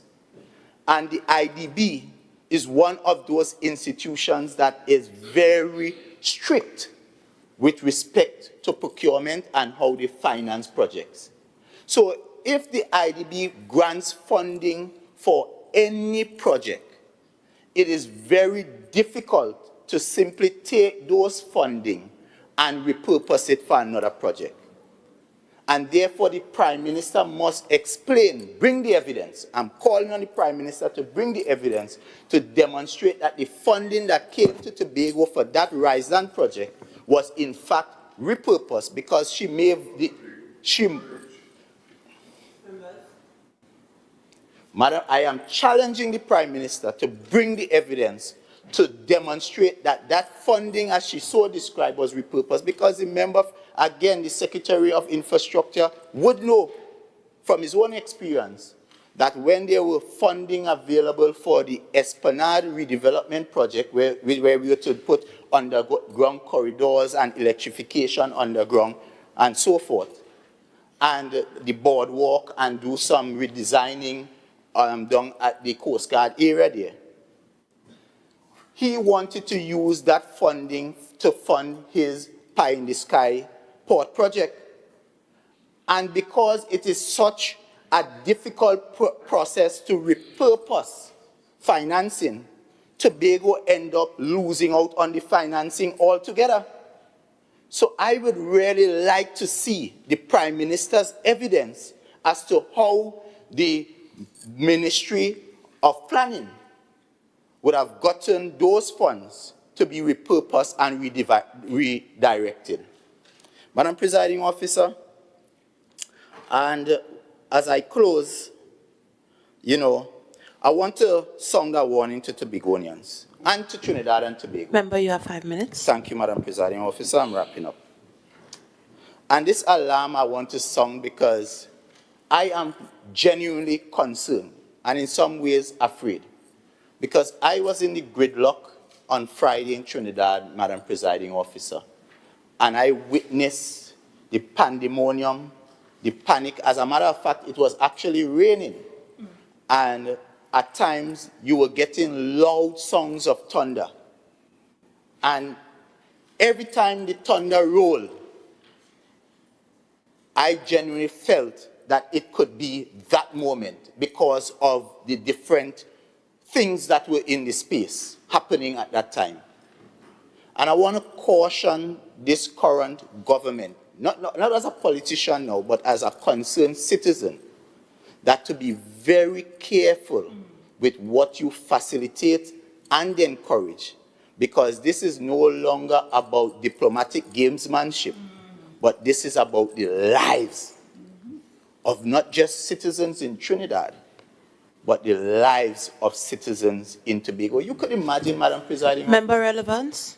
Madam Presiding Officer, we are talking about us talking to the central government for the betterment of Tobago as one of my resolutions, and I'm talking from Tobago to the government of Trinidad And to ensure. I'm going to caution you to stay on No the problem. substantive motion, please. I move on. And Madam Presiding Officer, as I wrap up and focus in these 2 minutes on the substantive call of this motion, because I recognize my colleagues, but for one, they paid little attention to the substance of the motion, but simply to come to personalize and trivialize the individual, the messenger. But the motion is about Tobago, Honorable Councillor, Mr. Can I remember? Cool. The motion, if you look at the motion, is about Tobagonians and improving the lives of Tobagonians, because if Tobago gets more, we all benefit. And therefore, this is why I'm saying, if we had an opportunity to get 6.8 as opposed to 5%, who would not want that for Tobago? And if we have an opportunity to be able to ensure that the little that comes to Tobago, we use it to the benefit of the overall residents of Tobago, who would be against that? And if we finally resolve that whatever we do, whoever we are, whatever party we support, that ultimately we hold as a policy that we will be Tobago first in all our actions, words, and deeds, then I want to ask myself, who in this House would be against that? Madam Presiding Officer, with that intention, simply to be a voice for the voiceless, a cause for the hopeless, and a messenger for those who cannot carry their message, I put this motion to consideration.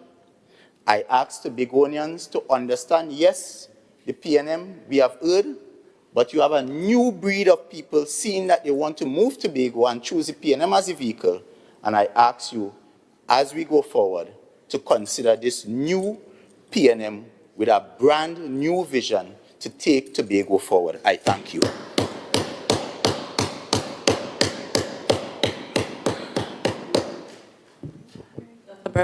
Assemblyman Brebner.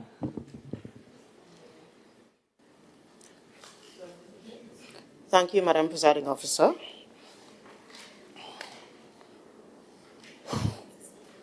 I wish to raise a standing order 43-2 as an opportunity to respond to some of the things that were just said.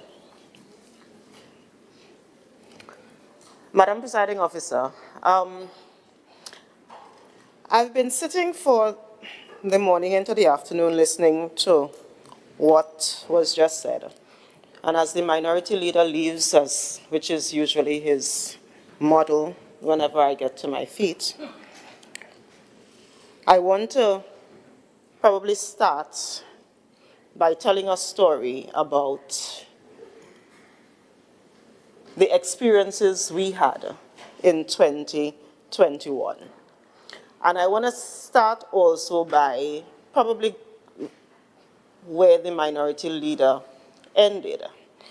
And he ended by speaking about, well, maybe not what he ended about, because we are still trying to figure out what new PNM he's talking about, given that they're talking about the bill that was from before in the old times and so forth. But he indicated and he said, Tobago first in all our actions and our deeds. Tobago first in all of our actions and our deeds. And I want to use that, Madam Presiding Officer, to anchor the story that I am about to tell. When we contested the January 2021 election and we were in the 6-6 period, shortly after that, we got an email from the Parliament, I think it was, indicating that they were about to take to the Joint Select Committee, or maybe it was just before that, they were about to take to the Joint Select Committee these Tobago autonomy bills. And given that I have been in this House since 2017, and have been involved in Tobago autonomy discussions for many, many, many years before that. As a matter of fact, I may have been one of the younger people back then going to the consultations in Signal Hill and going to the consultations in Roxborough and doing all of that work. I remember being very excited, as a matter of fact, when we got the email indicating that we were going to have these virtual meetings and that we were going to discuss the Tobago autonomy bills. Now, when we got the email, we were invited to a meeting that was maybe 2 or 3 days after we got the email. And then we recognized that the night before the meeting was supposed to happen virtually, that we got another email indicating that these are the documents that we are going to discuss tomorrow. And possibly because we were not in the executive, we had time at that time, late in the evening, the day before the consultations were to happen, or the day before the Joint Select Committee meetings were to happen. We actually had time to read the documents that were there, Madam Presiding Officer. And it was at that moment we recognized that the document that Mr. Orville London, then Chief Secretary, in 2016 sent to the Parliament of Trinidad and Tobago, that the document we were going to discuss in the meeting the next day, that it was actually not the same document. And we were surprised. But when we started reading the documents, we recognized that there were several key things that were missing. And Madam Presiding Officer, I want to take us back to Tobago first in all our actions and deeds. Because we recognize that as much as we were excited to have the conversation at that time, that there were clear and critical parts of the documents that were just not what PNM Chief Secretary Mr. London sent to Trinidad as part of his legacy. And we decided that we will be Tobago first in all of our actions and our deeds. We had the conversations back and forth. We were arguing, as a matter of fact, with the Attorney General, because remember one of the things we were talking about was this idea of sharing the resources within the space known as Trinidad and Tobago. And we were also talking about the fact that we needed to define Trinidad versus defining Tobago. And he was saying that no, that is not allowed. And then we actually had other legal voices come in and say, but actually, yes, it is allowed because it is done in other jurisdictions. Tobago first in all of our actions and deeds. And Madam Presiding Officer, yes, the Chief Secretary spoke about the meetings that we were having, because in her wisdom, and I would say the word wisdom, independent Senator at the time, Dr. Maria Remy Dillon, did say to us, she actually called me personally, and she said, Faith, I don't like how this thing going. I don't like how we seem to just be arguing. Let us all come together to see if we can have a Tobago position forward. That is how those meetings started happening. And the document that was finally sent, and I want to take a little bit of time to read into the Hansard, the document that was finally sent to Port of Spain. Granted, at that time, I guess the instruction came from Port of Spain that those who were representing the PNM should not be a part. But this is what it says. And I'm reading. The draft Constitution Amendment Self-Government Bill 2020 and the Tobago Island Administration Bill 2021 in capital letters do not accord unto Tobago equality of status with Trinidad as is purported in the explanatory notes and the preamble to proposed bills. Contrarily, the draft bills provide few mechanisms that actually grant Tobagonians that long awaited autonomy. These drafts ignore most of the provisions recommended by Tobagonians after several years of consultations, and that was compiled in a 2016 draft prepared by the Forum of Political Parties. It cleverly restricts the lawmaking powers that were granted to Tobago while ignoring multiple international practices in the devolution of powers as found within and outside of Commonwealth. Tobago first in all actions and deeds. After several conversations with our constituents, we can affirm that Tobagonians are resolute that there are three main elements that must be present in any legislation that will grant Tobago its autonomy. One, clear definition of the physical boundaries of Trinidad and Tobago as a whole, then the island of Trinidad and the island of Tobago. This must be accompanied by reasonable jurisdiction of the Tobago Island government over Tobago's marine space and a formula for sharing royalties from explorations of resources found in Tobago's marine space. The continued reference, Madam Presiding Officer, to the 6.8% in essence goes outside of that. Because we are talking about not just a percentage of the budget, but us looking at what was in the Tobago space if we were to divide it, and therefore allotting to Tobago a percentage of the value of the resources found therein. And by no means were we saying that we wanted all of it. By no means were we even saying that we wanted 50% of it.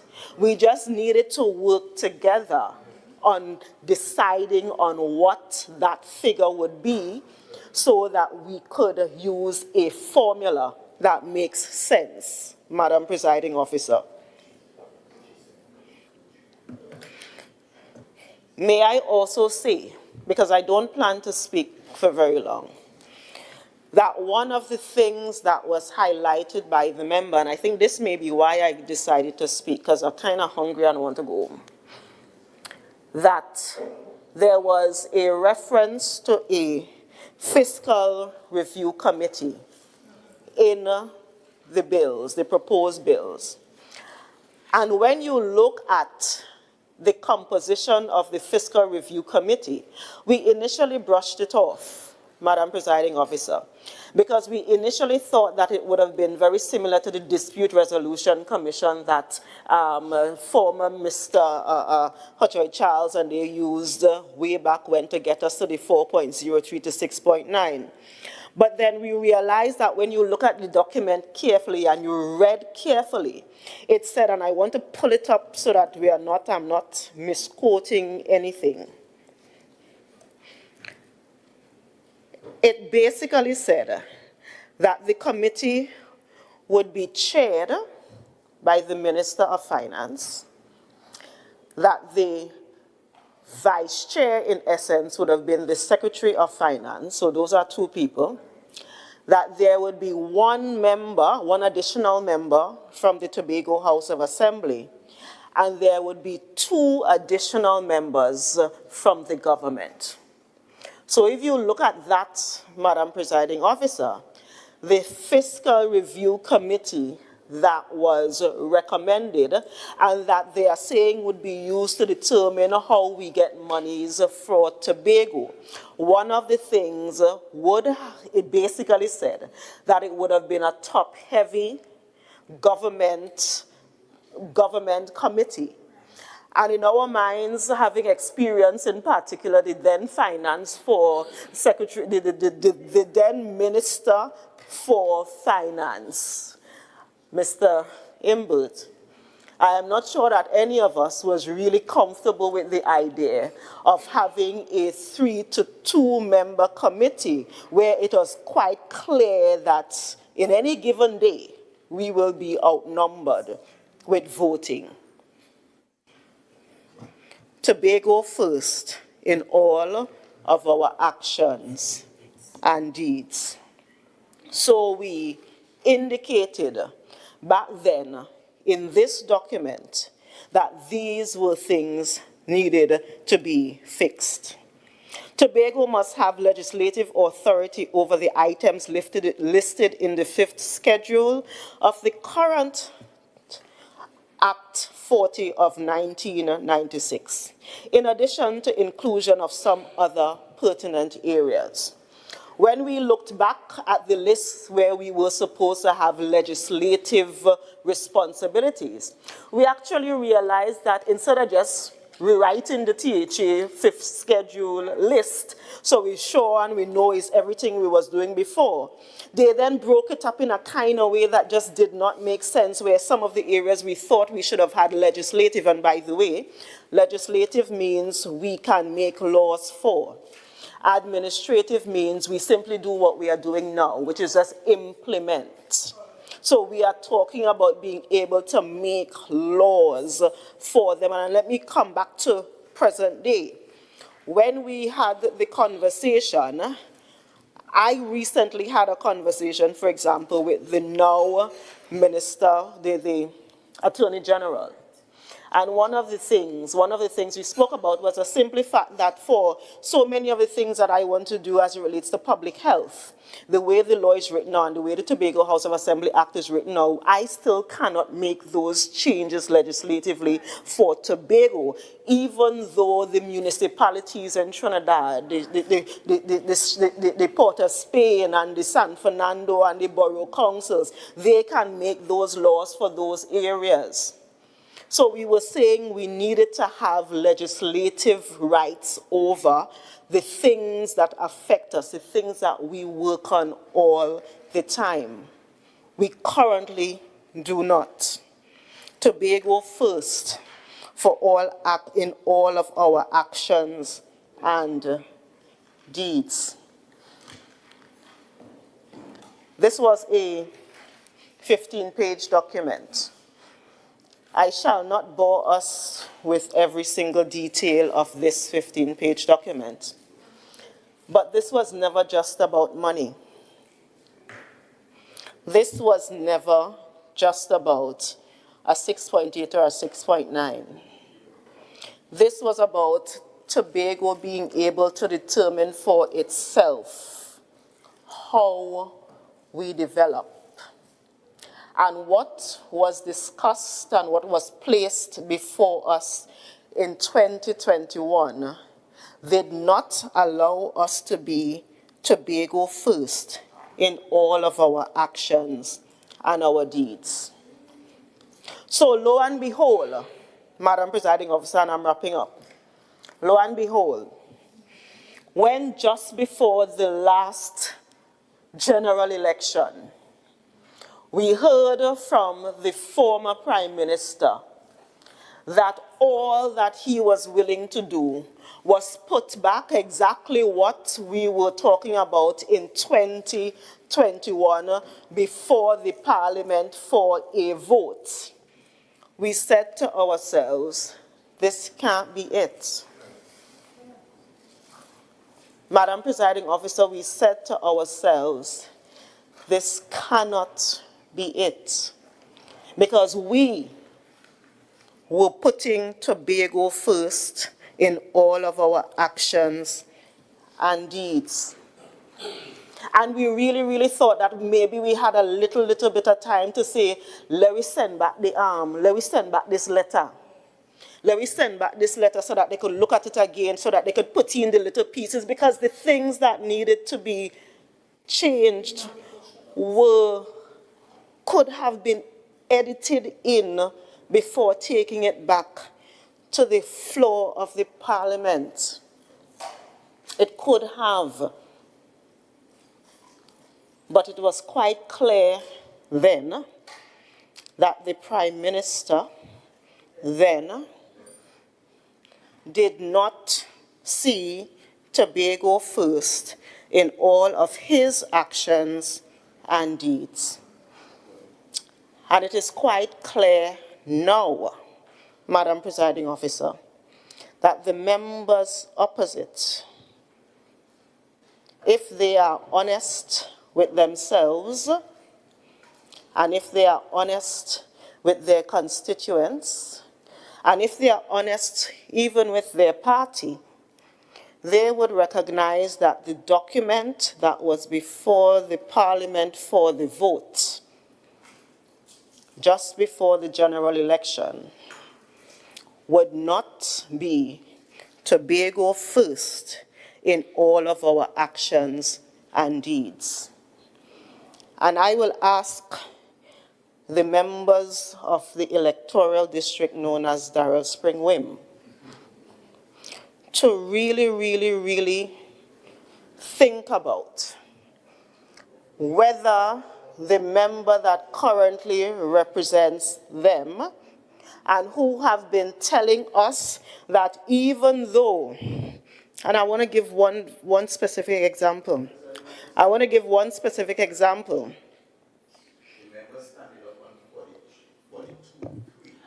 Member for Darrell Springwim, I know that you know that this is not how it works. Standing Order 42.3 only allows for a member to respond to on a point of clarification. So this exercise is against ultra-virus standing order. 43.2. No, she said 42.3. 43.2, and allow me to read. A secretary or assistant secretary may conclude a debate on any motion which is critical of the Executive Council or reflects adversely on or is calculated to bring discredit upon the Executive Council or an officer thereof. Member for She said Belgarden Glamorgan, you may continue. Thank you, Madam Presiding Officer, and possibly if the member was not busy trying to get up to leave, he would have heard me actually say 43.2. But I want to highlight clearly, Madam Presiding Officer, one of the first things that we've been speaking about, and again we are going back to whether the members of Darrell Spring Wim are comfortable with this. The residents are comfortable with this.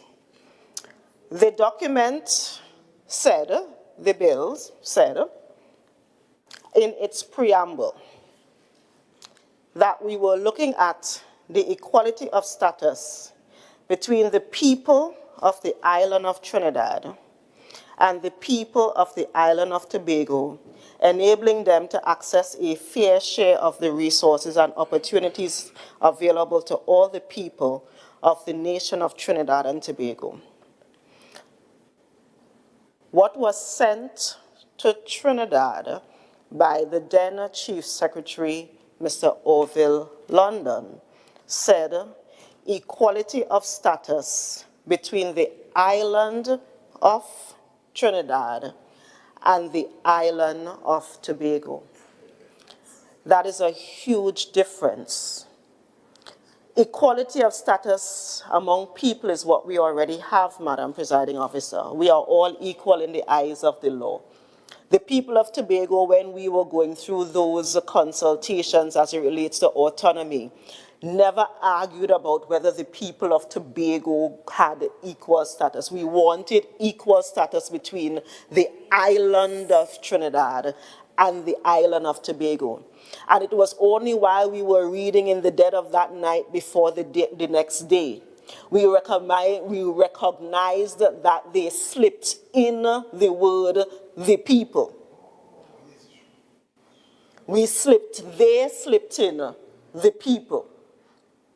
And it is critical reading like that that allowed us in 2021 to do this document that was sent to the Parliament.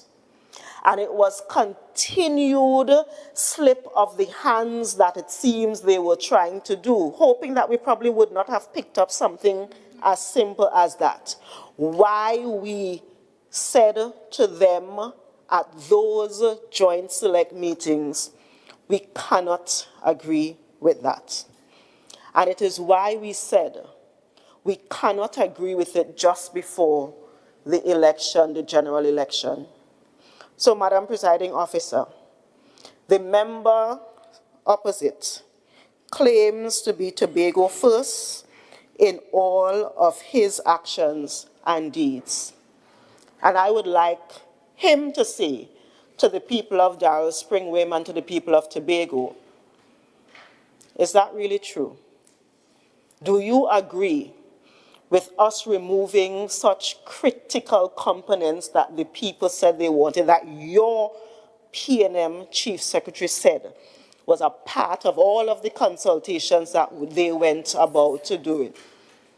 That we know the document that said 6.8% that you are purporting would have been great, where you get a little bit of more money, but you remove the actual foundation of what this autonomy is supposed to do.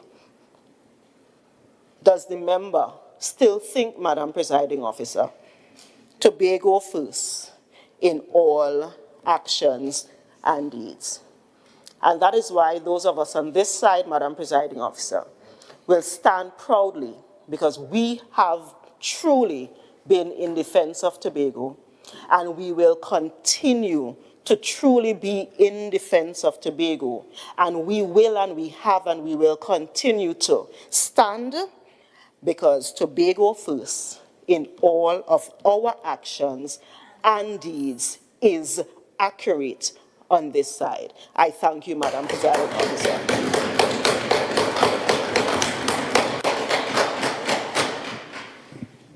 Honourable members, the question put is, whereas the people of Tobago continue to endure mounting social and economic hardships caused by poor governance, weak fiscal management and stagnation of critical development projects, and whereas under the Tobago People's Party administration, there has been repeated reckless policy and fiscal decisions that undermines Tobago's economic growth, institutional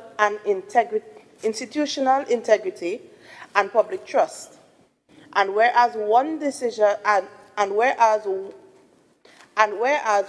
such decision is this administration's ill-advised rejection of the proposed 6.8 budget allocation formula enshrined in the Tobago Island Government Bill legislation, which would have secured approximately 1.5 billion additional resources for the people of Tobago.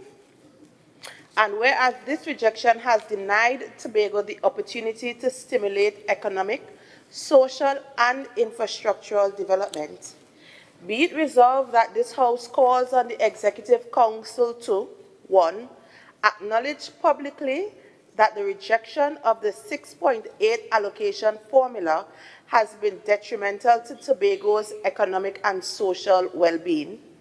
2, advocate for budgetary allocations for Tobago and work collaboratively with the national government to implement its provisions for the benefit of the people of Tobago.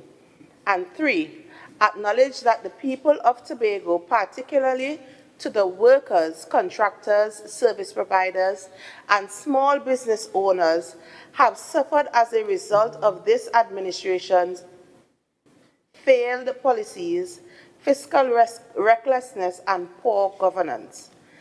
Be it further resolved that this Honourable House reaffirms its unwavering commitment to the principle that the welfare, empowerment, and prosperity of the people of Tobago must always be the first and final consideration of everyday decisions made under the Tobago House of Assembly. All in favour say aye. Aye. Any against say no? No. The motion is denied. Motion for adjournment.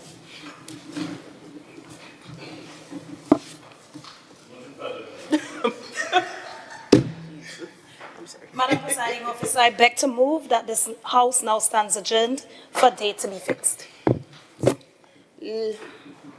Honourable members, the question put is that this House now stands adjourned for a date to be fixed. All in favour say aye. Aye. Any against say nay. Members, this House now stands adjourned for a date to be fixed. Honourable members, good afternoon.